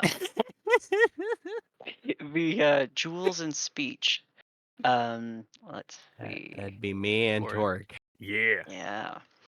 The jewels presented to you may or may not be illusions. You watch as the queen also orders the jewels in speech and displays her power by conjuring the jewels together into a necklace, and then asks a few members of the audience to step forward. And let me see. He is going to ask Haza to join this circle as well. Sure. Okay. Let's see. Damn. Okay. Big money ballin'. Perfect. So, as you are brought forward, a porter explains that the jewels and speech will be awarded in formality to the person who can greatest express their, what's the word? What's the word? Their value to the queen and why it is that they may be best suited to be wearing these jewels. Toric, you have ordered this as well. Yep. You can hear this entire conversation as it occurs. A couple of the duelists who are here, you see what is her? You see the hag that you've been introduced to, the Trundle Finch is here. There is a fella named Hawksblood who is also here. And Elias Alistair is another of the duelists who is amongst the circle with Haza. And all four of you have to make a persuasion check to see who is going to be. I'm not going to make Cody. You literally argue for it, but you can roll a I'll come persuasion up with check. the shape of an argument at least. Please do. Ooh, I'm gonna need to use my one Okay, inspiration on hold that. on. Hold on. Before you do that, just so I'm clear, the people who are eating the jewels and speech, we are expected to give a speech to say why we deserve the queen's jewels, like what we can offer that is like demonstrative of our use is a bad word, but like our service to the queen. Am I understanding this right? That is correct, but you, where you are not being compelled to make a speech. You are just being brought in to hear the entirety of these speeches. Okay, am I allowed to make a speech? If you'd like to, I'd love you to. Okay. Oh shit! I Yeah. am well here's the swivel. Torek is not like Torek's not making an argument for himself by any stretch of the imagination. This is that's just not Torek's bag. On the other hand, Torek is quite happy to make a speech about Haza. Oh fuck yes. Okay. I want you to do that first. Okay. I mean, this is essentially trying to use my speech to help out to assist Haza. What? I don't think I have any. All right. Yeah, no persuasion. Intimidation. Moderately successful. No, none of that either. Okay. Yeah. Oh boy. I think Torek will, in fact, stride forward to stand on Pekareva's back. Oh. Because Torek is, in fact, 2 feet tall. And there is no way that any of these people are going to be, like, that all of these people would be able to see this little kobold, who is going to give a speech which is not immediately gracious, but it definitely intends to prove a point Oh, of here we go. his dedication. It oh god, Yeah, am we'll I see actually if you gonna give get a to the speech? actual nice part. We'll see if you Okay, just hold on, stop hold at the on. being a piece of shit. No, that's classic. It's classic Torek. Okay, You got to work hold on. up to it. Hold on. Let me take out the arms here.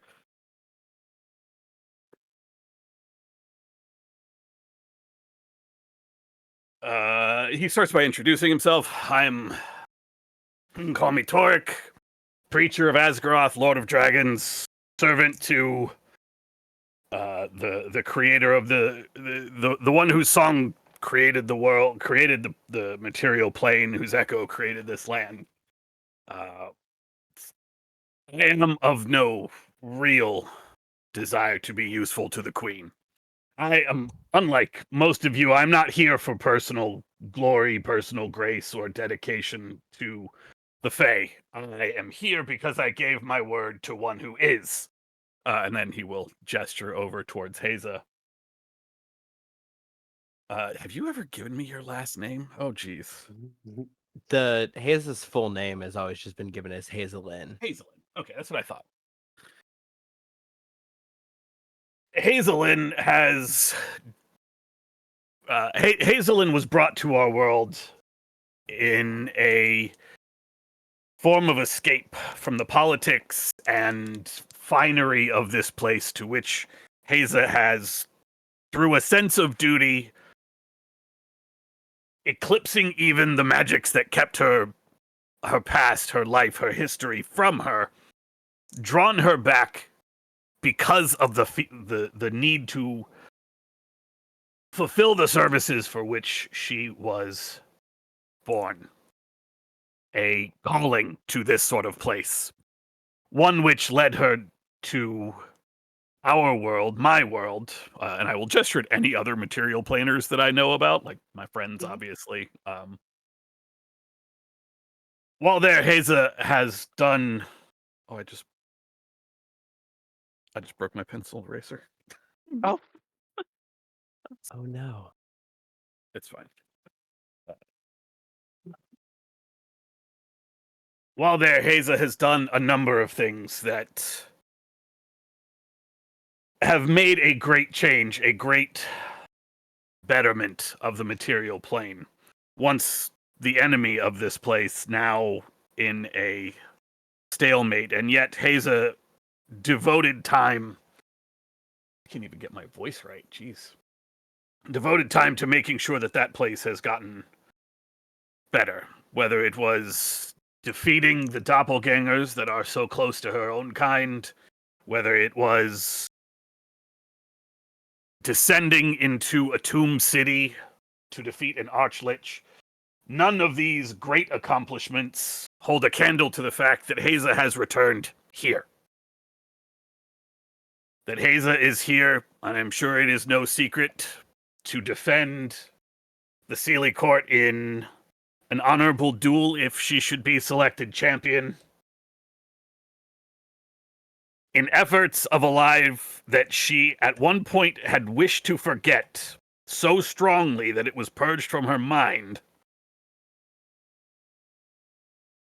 A magic not strong enough to override Haza's sense of duty, Haza's sense of loyalty, and Haza's honorableness. I don't know why I struggled with that word. Jesus. And the sheer honor of this person. I don't like most of you here. I mean, I don't know most of you, but I find myself among people who should be my enemies, and yet Haza has become the closest thing to a friend that anyone from this plane has ever been. That is how good Haza is. I don't know what the rest of you have done.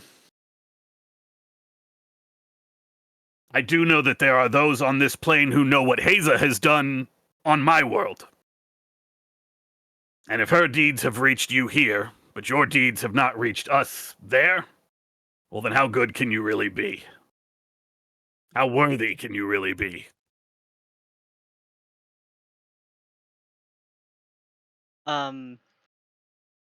There are two things that happen. Pardon me while I shit on everybody here. Yeah, Haza is just open mouth. Like Haza has not had a moment to catch like composure again. Just From the cheap Just seats. remember, I said all of that. I still didn't say you're my friend. From the cheat seats, those that care to pay any attention just hear, "Woo! Yeah, that's the way I do it." Ted, take a point of inspiration. Haza, you will have advantage on your roll. When Toric finishes this speech, and like I said, there are two things that happen. During the speech, the two separate times you mention Haza's memory being modified, there are ripples of whispers and confusion through both audience halls. And after your speech, Elias Alistrai, who is an Eladrin fellow, Haza, you are now like shoulder to shoulder with this guy. He is not wearing armor per the rules, but he has like a coral crown in his hair. He's sort of seafoam green, and he has a very lovely smile, and that doesn't break during the entire like speech that is just presented. And upon the completion of it, he turns to the queen and he gently bows his head and he says, "I believe I'll be stepping down from this one." And he retreats to his seat without partaking in this course. You still have your other opponents as well, so you can roll at advantage. okay, I rolled a 13 on the first one. Was I supposed to not say anything about that? Oh, Ooh. shit. Okay, I'm gonna use inspiration because I have Okay. one. Let's actually make sure I have one. Yes, I do. Okay. If you don't, I do, because I just got one for helping you. So do I roll this with advantage or just roll one more time? Just one more time. Ooh, Unacceptable. Take Feed one of me. mine. Take one of mine that I just got. okay. There we go. That That's we a can. respectable number. Thank you. I can stick. I can deal with this. Plus Alright. 20. All right. The other two make their arguments, though not nearly as equipped nor as highly favored. And admittedly, there still seems to be a lot of chatter about what was just revealed publicly. Um,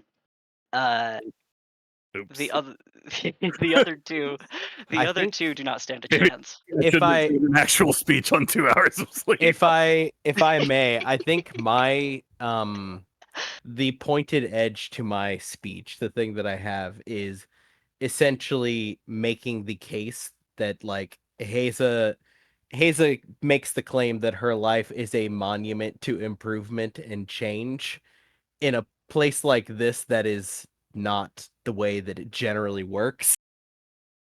Like everything here stays the same, everybody is as they are. Haza has lived a life of becoming more than she is. And what better servant could you ask for than for that in a place like this? Mm-hmm. Mm-hmm. Oh man, that's way better. The circle of jewels, which are glittering white and iridescent, is extended to you by the queen's own hands. Yeah, Do you accept it? I will like kneel and then because I don't know whether I'm supposed to take it with my hand or like have it bestowed upon me, right? Mhm. So I will kneel. I'll raise a hand if it is to be put into my hand or just like incline my head. Yeah, it is placed into your hands, you briefly feel the cool touch of the queen's soft skin as she just barely touches you, touches your palms in placing it within your hands. And you hear a gentle voice say to you, "Rise carefully."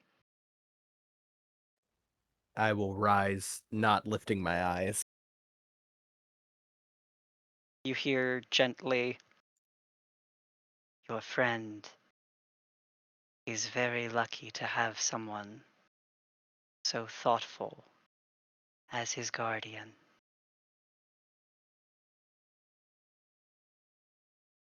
I look forward to speaking with you at another time, Hazelin. Yeah, my only response is to bow deeper. This necklace, because you have received it, will count for a full rest if used, as a single action. Got it. Okay. The purpose of this is so that during the times of the dueling season, you may have one opportunity of reprieve during that time. Okay.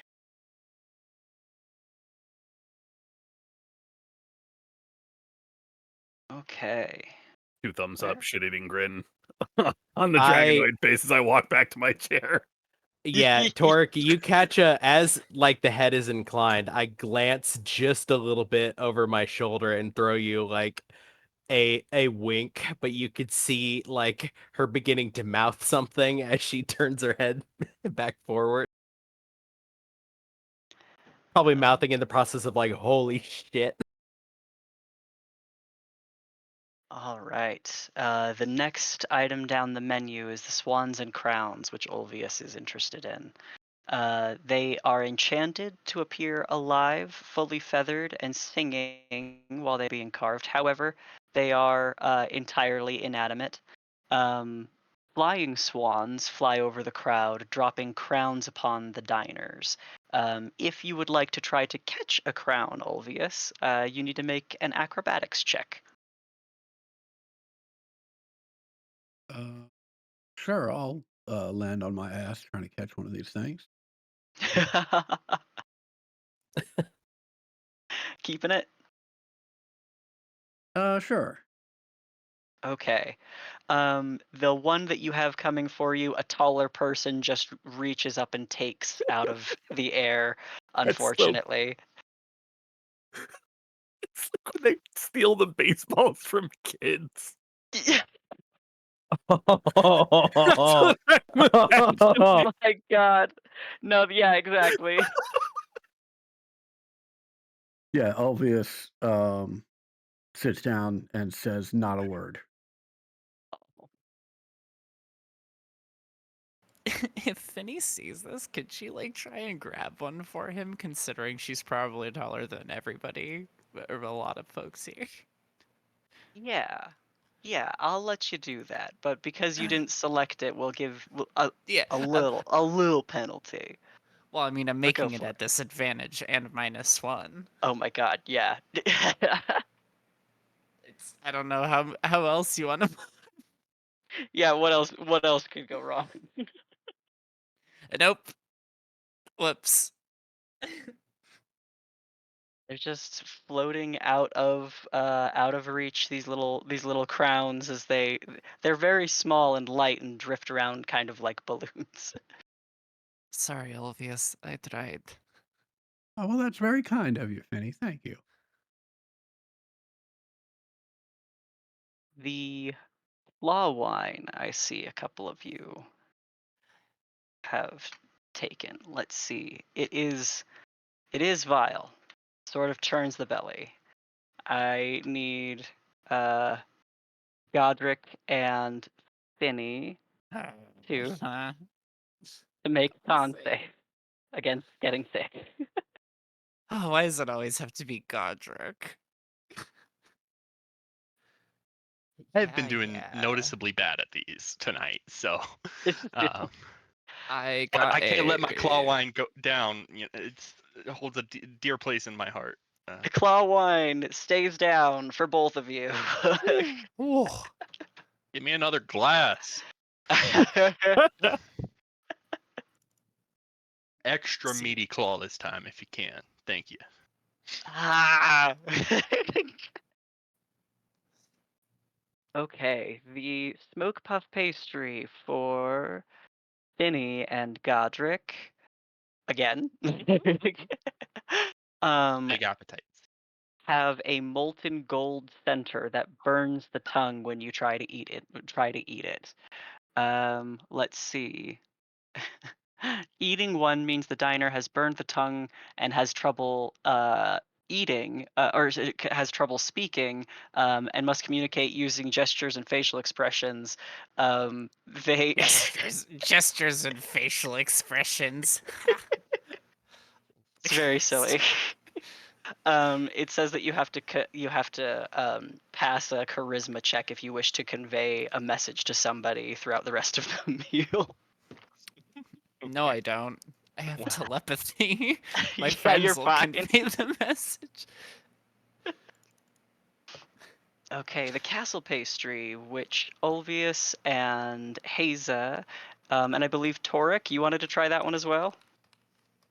I think Pacarave's trying the castle because I am eating the chocolate egg, and I'm just getting the psychic impressions that she has about the thing I was otherwise curious about.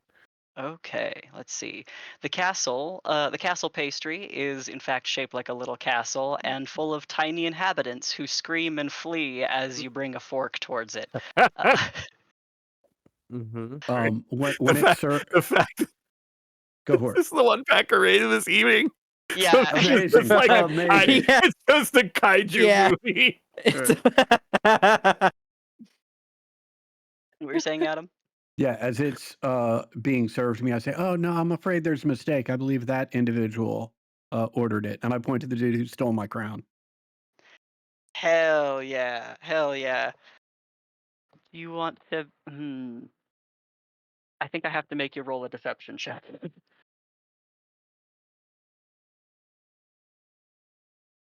Right.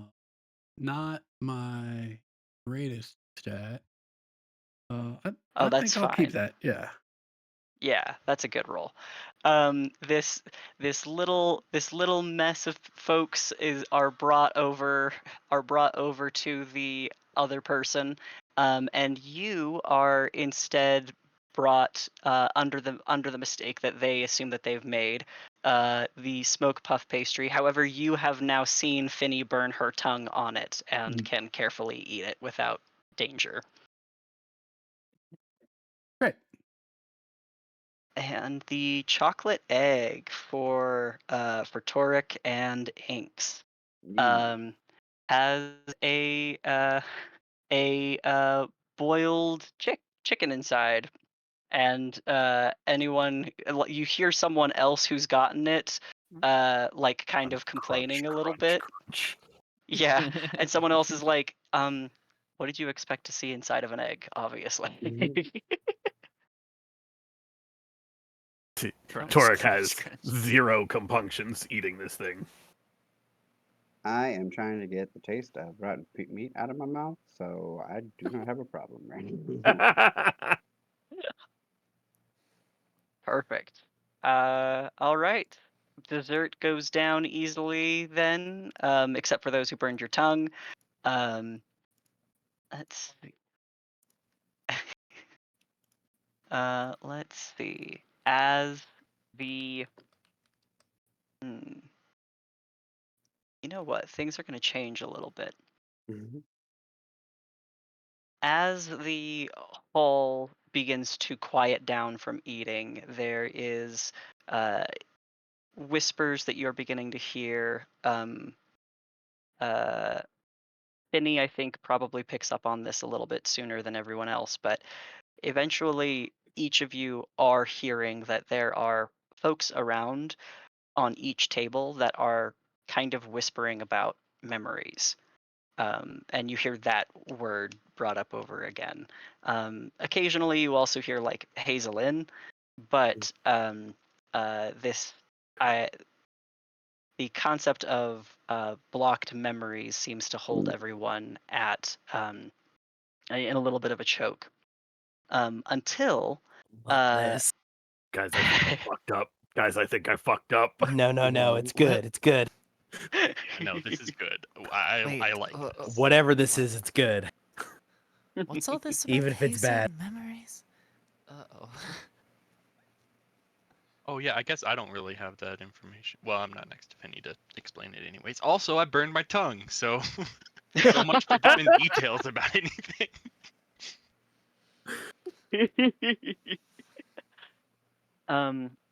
There's this mild distraction in the audience hall until one of the fireplaces roars, and the flame sort of expels upward up into the chimney, and from the flames comes a male elf who is wreathed in flame from his shoulders down his back. The folks within the court begin to applaud and shout his name, Argos, and this elf prances into the dance floor and begins a single man dance, leaving puffs of purple smoke behind every footstep and a beam of golden light as he prances. This is soon met by Haza. You met her earlier, but the rain-cloaked woman with blue skin rises from her table and begins to dance. Now would be the point that anyone who wishes to join the dance is allowed to. Those who are on the second story see a number of the goblinoid servants who are working, literally stop working to dance up here while they are unsupervised and all the courtiers are distracted on the floor below. Anyone wish to join? I'll dance. Me too. Sure, I'm in. Okay. Oh, I'm The definitely dancing with inks. Hell yeah. Okay. The three of you on the dance floor pass by this fire-cloaked and this rain-cloaked couple, and feel like the burning steam of their their dance begin to like build a fog cloud in this room. You begin to be impressed that this is supposed to be a fashion of a smoke screen, and suddenly the like murmurings and talking begins to dim as people begin to get drunk and dance together. Overall, all of you have increased your status significantly and can see more people now than ever before. Finny, Toric, Ulvius, is there anything the three of you choose to do in the small party that you are in upstairs? While I have these two here, actually, hey, when are we supposed to meet this this matchmaker for the cockroach lord? Oh, my bones feel like they're on fire. That does not answer my question. I know. Give me a second. Wait, are we I don't know. Probably we with the actually- fancier people. are we actually going to invite the matchmaker to this thing? I thought that was God, No, I thought we were supposed to meet them here for the cockroach lord. Do I have the wrong? I thought we were supposed to meet them here so that we could find a date. Like, that's what it he thinks doesn't. is happening. No, it doesn't matter if we meet them. It's just we needed to be here so that we can say that we That did we met what them. they asked. Yes. Oh, I mean, I if mean, you want while to we're here, use though, it for like- your personal gain, yes. I'll start looking Don't around. Do I nowhere. see this I mean, matchmaker? while we're here, it just seems useful. Let's make a perception check. I'll have the three of you roll perception. Ooh, I will try an inspiration on that. I will do the same. Oh, Nope. It's better. It's at disadvantage with a -1, so that's a 10. Sorry, Max. I know you you're get so excited. sick. I've got inspiration to burn, thankfully. Let's just stick with it. There we do go. not actually have lesser restoration. I'm sticking with the 15. I spent 1. That's good enough. Okay. Both Torek and, oh, actually, Torek, I think you almost don't catch it because of the building of the fog. But Ulvius, you go over to the balcony and begin looking and find in earnest a gentleman who appears to be made of stained glass. Excuse me, stained glass. Who is surrounded by courtiers who wear pink livery with hearts stitched into them. And this is the guild of the matchmaker. Okay.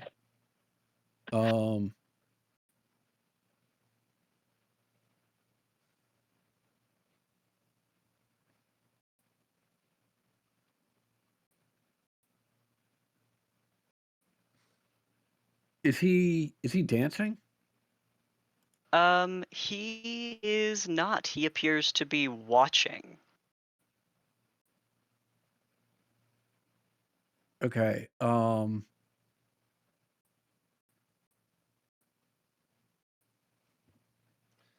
I would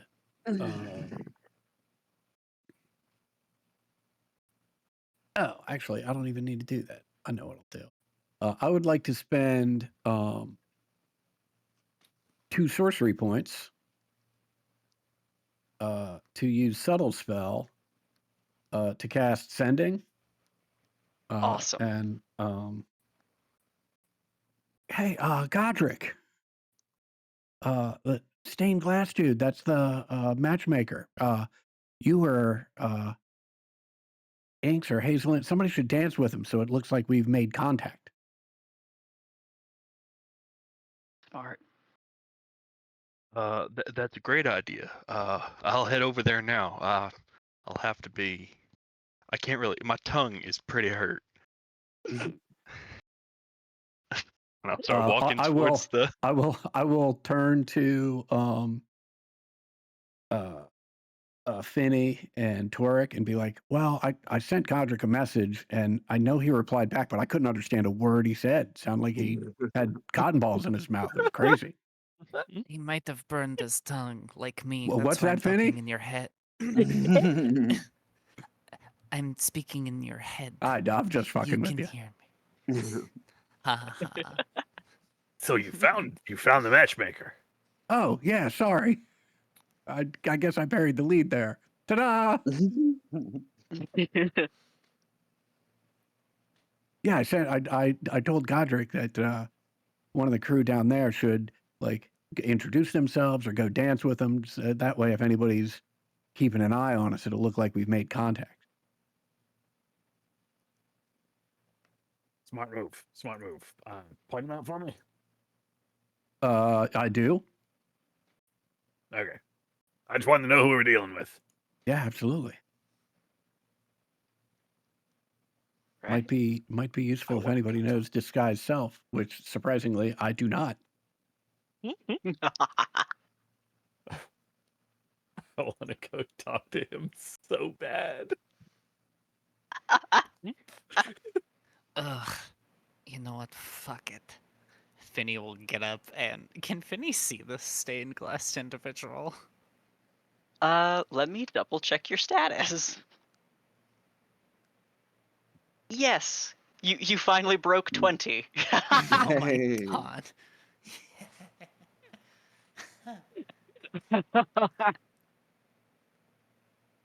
It took you this meal and blundering through some of it. Awesome. But you did it. I stomached the claw line. Yeah. I look really tough, but also very sick. You can feel yourself shaking from the wine still. You feel righteous. like it's just raw energy that just got dumped into your blood.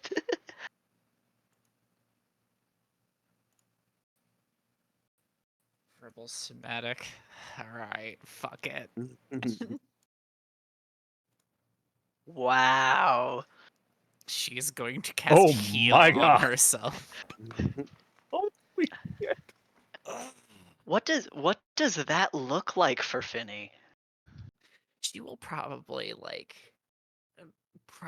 get like a leftover of somebody's like wine or something that they haven't touched and like start mixing like mortar and pestilling some mushrooms and herbs into it until it is like a foul kind of lightly smoking Hair of the dog. mixture. Yep. Filter of the hellhound.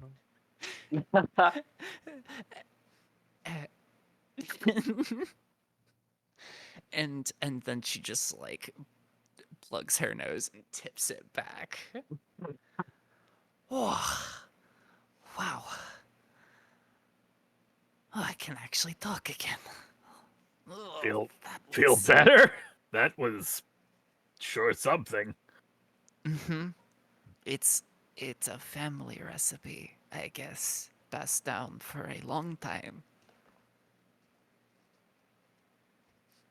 Uh, the previous recipe included eye of kobold, but I think my auntie made an improvement on it, so it just uses mushrooms. I will fight you. It wasn't me. It was some hag like a century or 5 ago. Look, I was feeling bad enough that I might have plucked out your eye.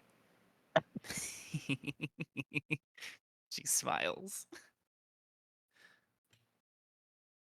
I can take you. You may be tall, but I got a weasel. Can you? All right, what's the plan here? Can you please get that on a tattoo? You may be tall, but I got a weasel. Has got to be your toric tattoo. Fuck, that was powerful.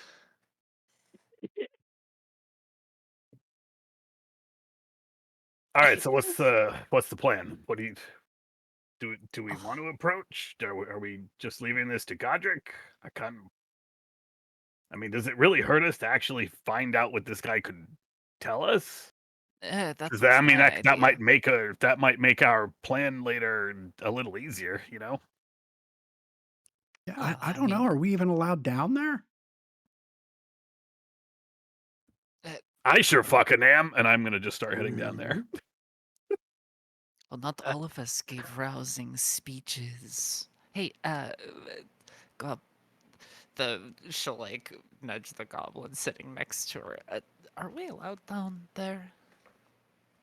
One of them looks at you, kind of shocked and kind of surprised that you're acknowledging them, and nods. The 3 of you have literally increased your status enough to enter this hall if you choose. Oh, fuck yeah. Mm-hmm. All right. Way ahead of you.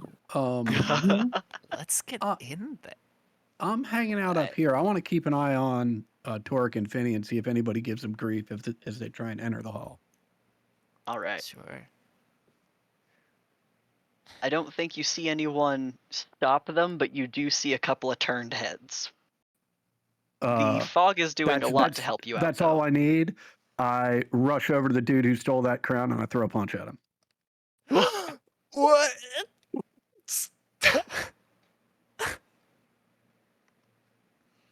Awesome. Okay. And roll to just to hit. be clear, right? Like, I'm not actually fighting this guy. I mean, I'm doing this to be a distraction. Are you looking to get kicked out, or are you gonna try to stay in? Oh no, I'm gonna fight. Like, the whole time I'm just screaming about that was my crown. That's so funny. Right. And the whole point is to be as big a distraction as possible for as long as possible. I'm assuming that eventually I'll get thrown out, but I'm gonna make a big stink of it, including, just to be clear, including I have both Misty Step and Dimension Door prepared. So Oh like my I can, god. yeah, Oh, no. I'll pop back in there a couple times. I won't make you roll for this because it's just if you use these spells, you're going to do exactly what you wanted to do, which is be Dodge here the until they throw you bouncers out over then- and over again. Right. Like Fucking it amazing. yeah.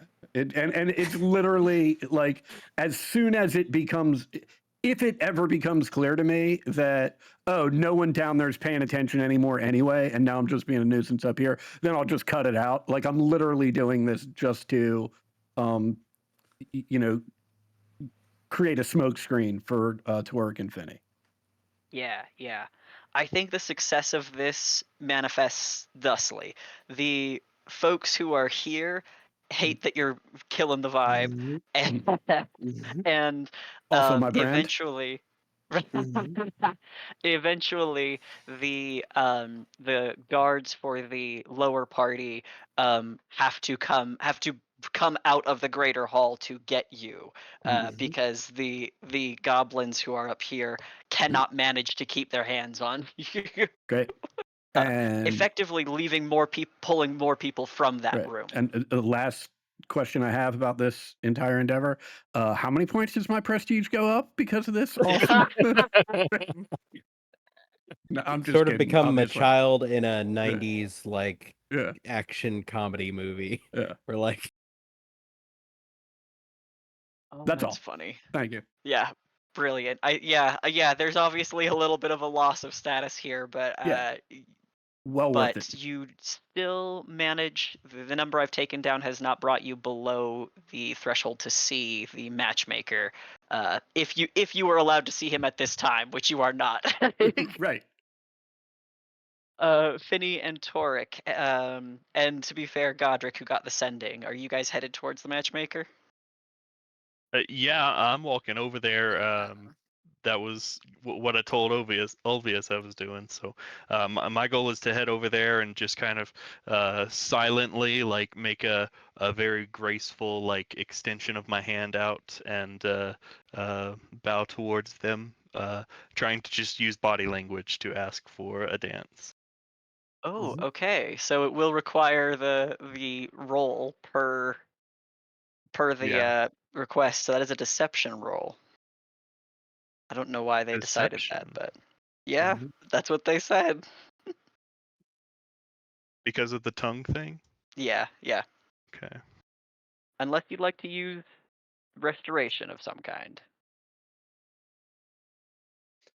Oh, I didn't even think about that. I mean, I have lay on hands that, Can if that heal would you. heal it. Yes. Yeah. Yes.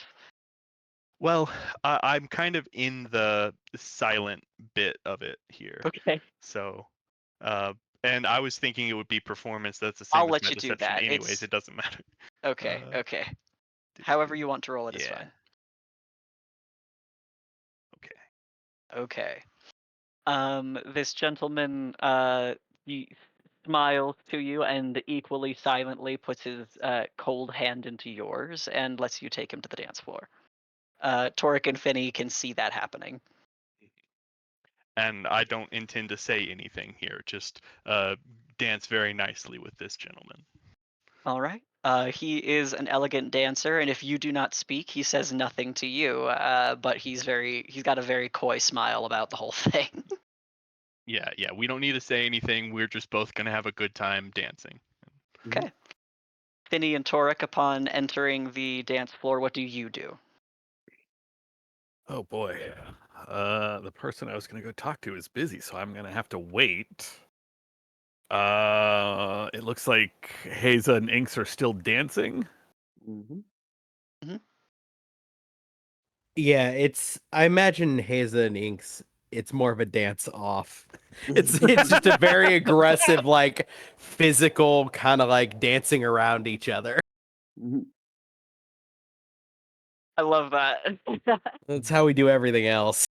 Yeah, that tracks.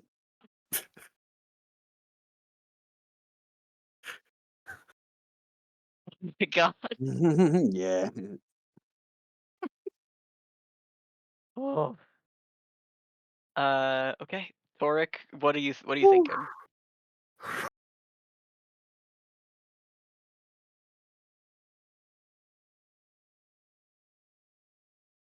Shanny, what are you doing? Thank you.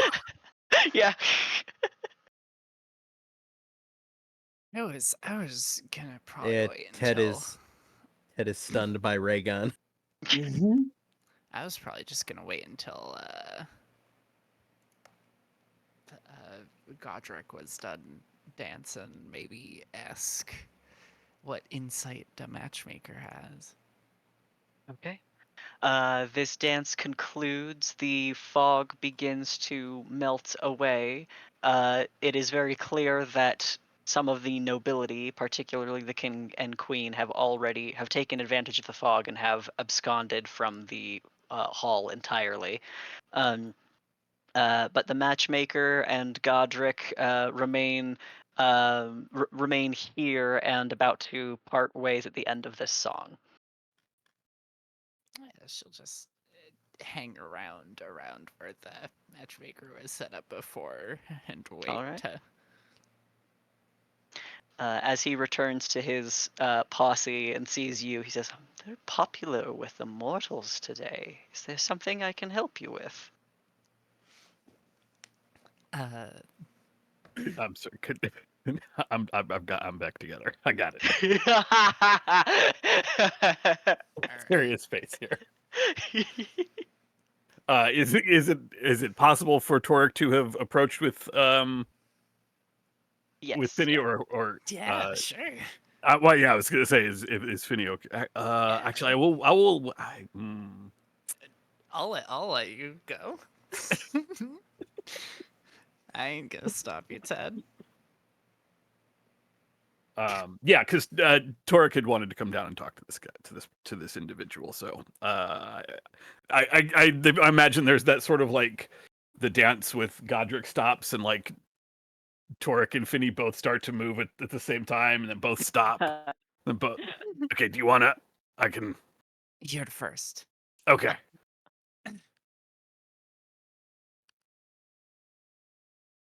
Do you want me to stay back here so it's private, or can I also just? No, I think actually I was gonna say I think it's better if we just both. Yeah. Okay. Sure.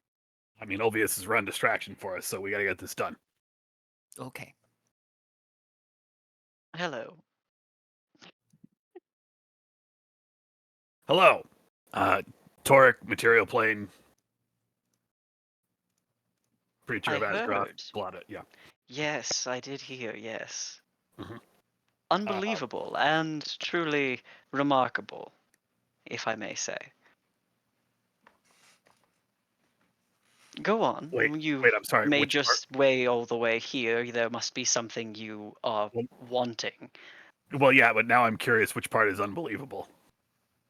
Well, mostly the bravery, but also all that you may have revealed about Hazelin, and frankly, to the rest of, and frankly of the rest of the court. I myself am dazzled by the information you seem to have acquired in presumably a short amount of time within the Fae. Oh no, that was in the material plane. Doesn't matter. Wait, should I not have? Oh, I should probably talk to Haza about that later. I might have fucked up. Anyway, Was that not supposed to be? You said it like everyone knew. Did not everyone know about that? Hardly no one knew. Hardly anyone knows at all when their memories are modified. Hardly anyone knows that memories are modified. huh.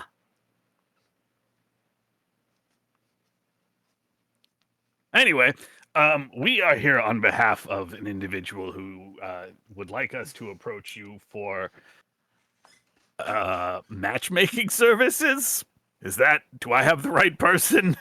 He nods. He nods and smiles. The Prince of Hearts at the service of anyone who is willing to give theirs away.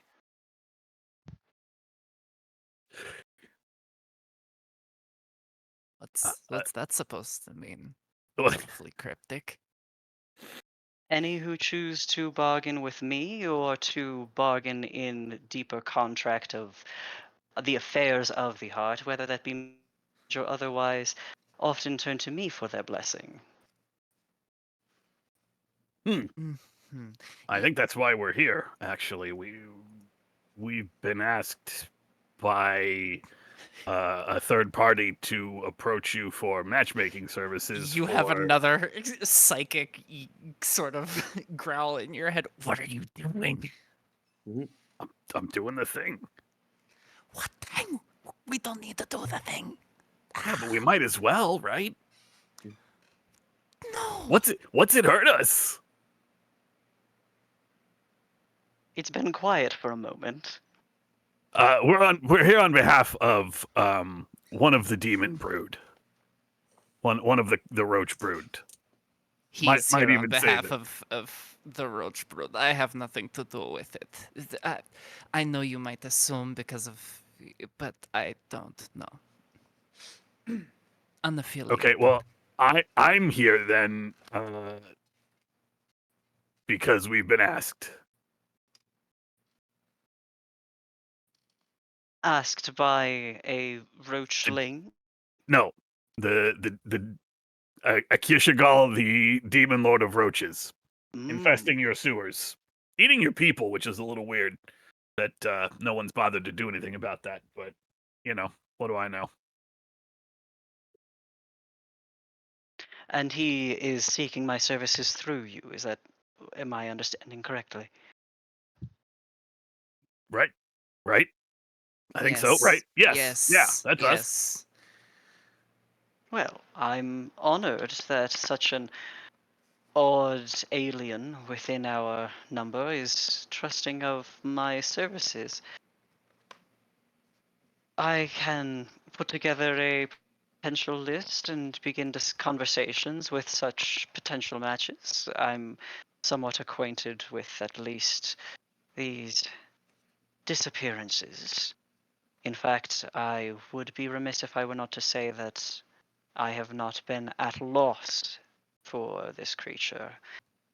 You make a good point, though. It is odd and difficult that none have been able to properly address his more abhorrent behaviors, his indecency towards our laws and order, and how he seems to be above some of it.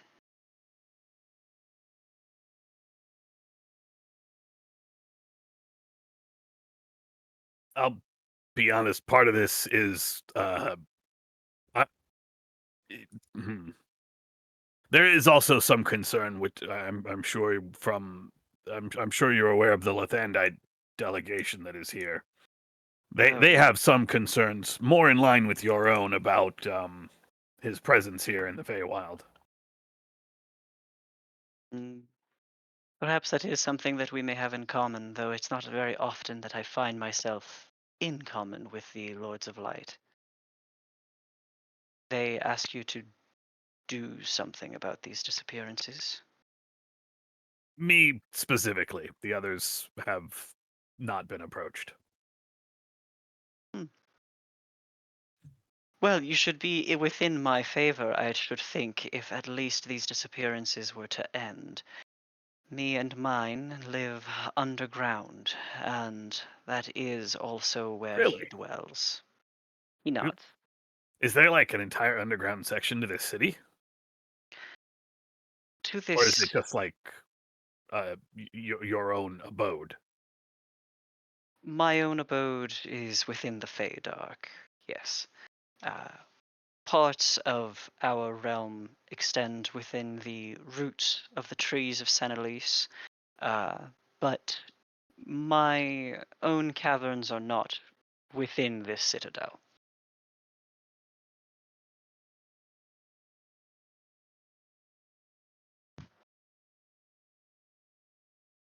I'm sorry. I'm thinking I may not understand what you've said. We are in Senelise, yes, He nods. and there is a there's an underground portion to Senelise. Nods again. Ah, I'd love to see that at some point. We haven't been down there. We've been stuck up here. I say that stuck was perhaps not the right word there, but I hope you take my meaning. He does. I myself am not one for the surface personally, and find my time up here to be droll and overly bright. Cannot wait to return home. But there is Torrent festivals turns yet to have. Finney, like 2 arms out at this individual, like, this guy gets it. Yeah. Mm-hmm. Okay, digressions aside. Your services may help us in the regard that you actually are looking for. How should we await your findings? I should take a day and consider the options. I'll present a list. I assume, given that he has given this delegation to you, that I may give you whatever I may find. That would be absolutely ideal. He nods and asks where he may be able to find you, or to send a porter at some time. How in the world do I describe the tea house to this guy? I mean, you can describe the wall where the door goes. He's intelligent enough to There we understand. go. Yeah, our magical stoop.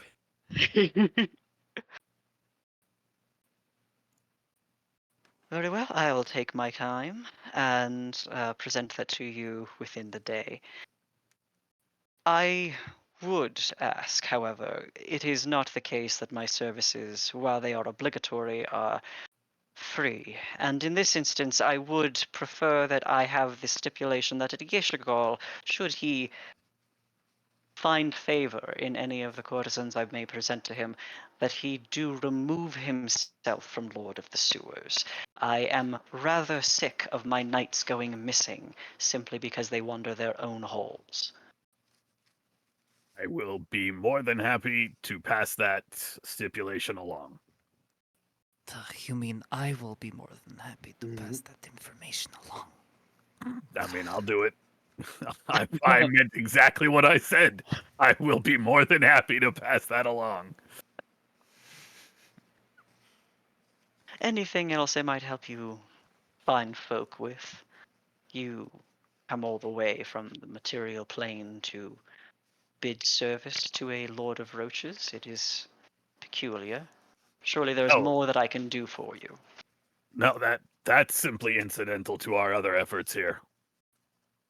I believe you heard me mention the upcoming duels. I'm here essentially in service to Haza.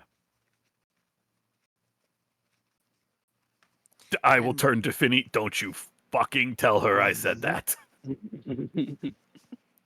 My lips are sealed. Yeah, I am She as will much. she will make it a big thing, and it's you get it. I am actually more from here than from the material plane at this point. I'm just following them out. And incidentally has led us or me, into the service of one Hazelin, I guess, by proxy.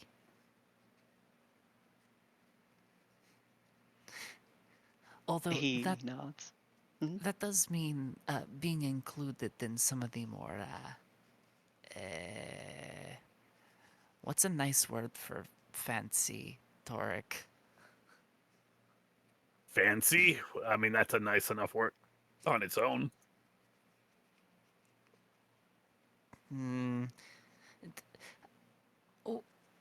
We would be it would be advantageous to us if we also were to be on equal status as, or close to, as our other friends. And there is a dance coming up, a gala, to my understanding. Oh We yeah, d- will you be at that? or Oh, I'm Uh, sorry, Finney. I mean, we don't have anybody to go with. I, or I don't. I don't know about you, Torek. I'm sure you found. I got an idea, but I haven't actually asked anybody yet. No. Then, what do you require for your services? mm, my requirement is simply that you make the match. And doing so is something that I can help with. How do you mean? Should I find you candidates that I think would be well suited to you, it is obligatory that you select one of them, at least for the period of a year and a day, and have your fealty sworn to them. That bond that you make is one that is enriching to me and satisfying to uh, satisfying to the contracts that you both may sign. It is in favor.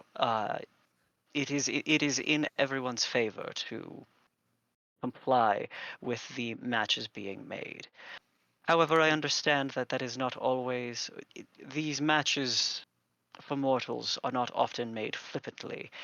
It is an obligation, and as such, must be taken somewhat seriously. Right. A year and a day? A year and a day. Is That that like sounds length kind of? of like those other contracts. Hmm. Where exactly do you procure these findings? Ordinarily, I search within the status of your own realm. In the cases by which you may be needing a specific type of match, I would look for something that meets the needs that you require. Many folks here simply wish to con- con- simply wish to enter contract to elevate their own status, and doing so often results in the lowering of another. It is an art to find the balance that both may elevate together rather than one being dragged to their other half. Hmm.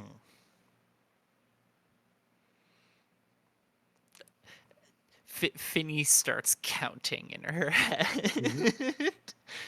Probably ambiently enough that Torek can hear a little echo.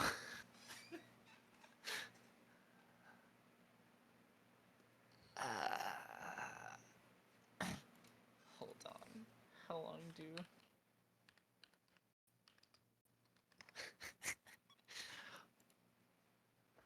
What's her lifespan looking like? Now, now I said these contracts are only for a year and a day. Yeah, These are not lifetimes.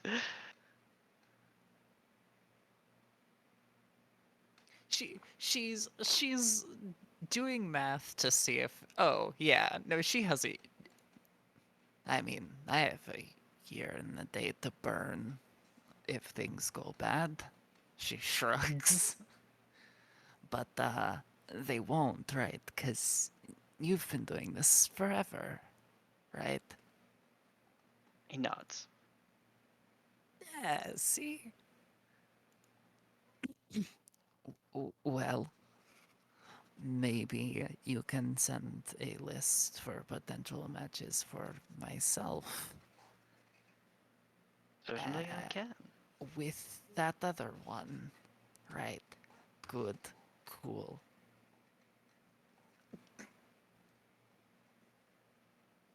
Did you have anything else, Torek? No, no. I'm.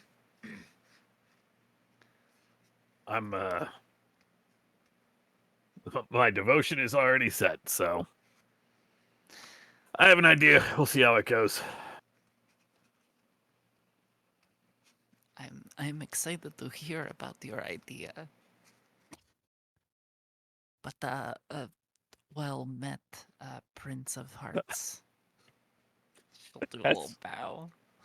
Yeah, I will also bow, and as we are turning to leave, I don't think you know her. It's fine. You'll see. Well, I mean, who is it? Come on. You'll find let's out. You'll find out if they say yes, and if they say no, then doesn't matter anyway.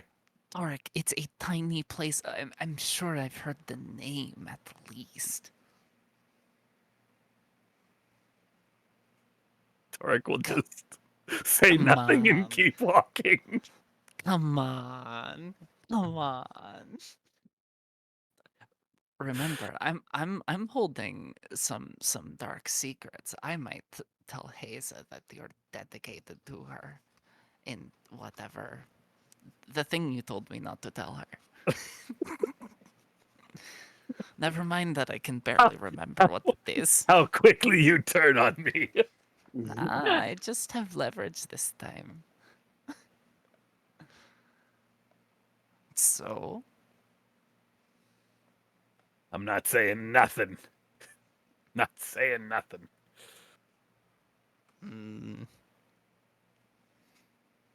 then I guess I will see tomorrow. Unless you're too embarrassed. No, if they say yes, then you'll meet them. Okay. You better not show up with, like, a ghost and be like, oh, no, no, I brought them.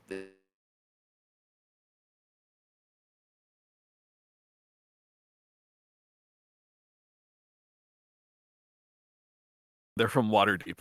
Oh damn it! My Discord cut out. They I- go to another school. Yeah, that was the joke I made. You don't know them. They're from Waterdeep. uh, Anyway,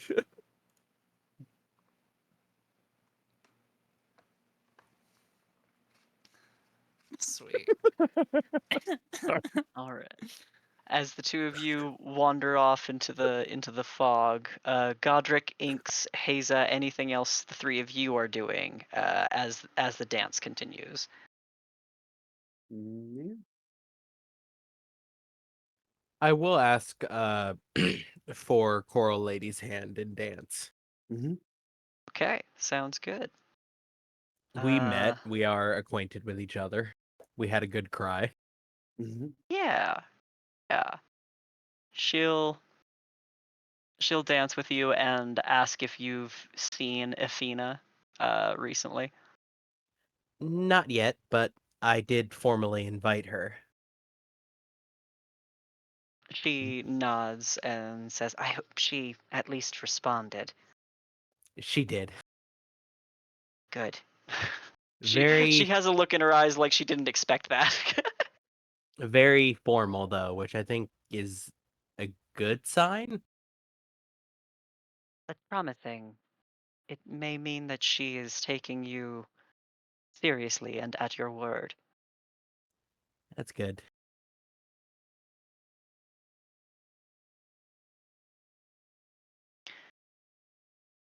All right. Anything else for Godric or Inks? Nope. I think I am continuing to dance. I'm looking for suitable dancing partners and just having a good time. Okay, sounds good. Not really a whole lot of like ploy behind it, just Mhm. participating. Brilliant. While you are dancing, Godric, you see that Inks gets approached by Barda, who sort of starts dancing next to her and whispers to you, Inks, if you're ready to go to the real party. Oh hell yeah! Blow the popsicle stand. uh, she'll hook her arm in yours and try and begin pulling you into the mist and away from your friends. Mm. Into the mist. That's not creepy though. All right. She takes you out of the Great Hall, and you can see her nodding to a few of the hobgoblins and goblinoids, and several of the unseelie fae who are guards or on watch here. And she takes you back the way you've come, out back into the fields, and taking you all the way out here. Excuse me.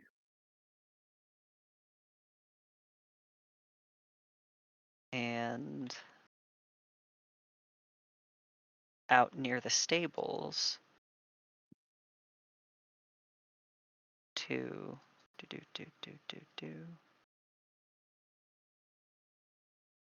the Goblin Court, Yeah. which is filled with already absolutely drunk folks. Yeah. Everybody here is passing around fairy dust that is used as a drug and also a means of temporary flight. And there is ale and wine being passed around in messy bowls.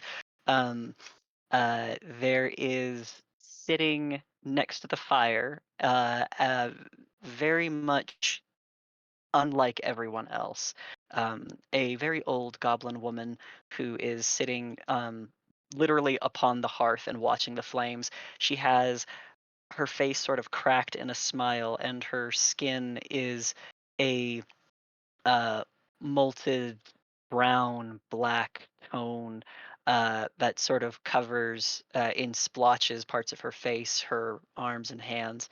Um, and she wears all kinds of bony feathered trinkets tied into her hair, tied around her neck.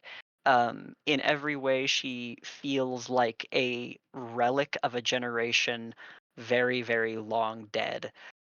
Even those other goblins here do not look like her, but everyone who stumbles into her line of sight sort of bows respectfully and then gets up and jogs off into the rest of the fray.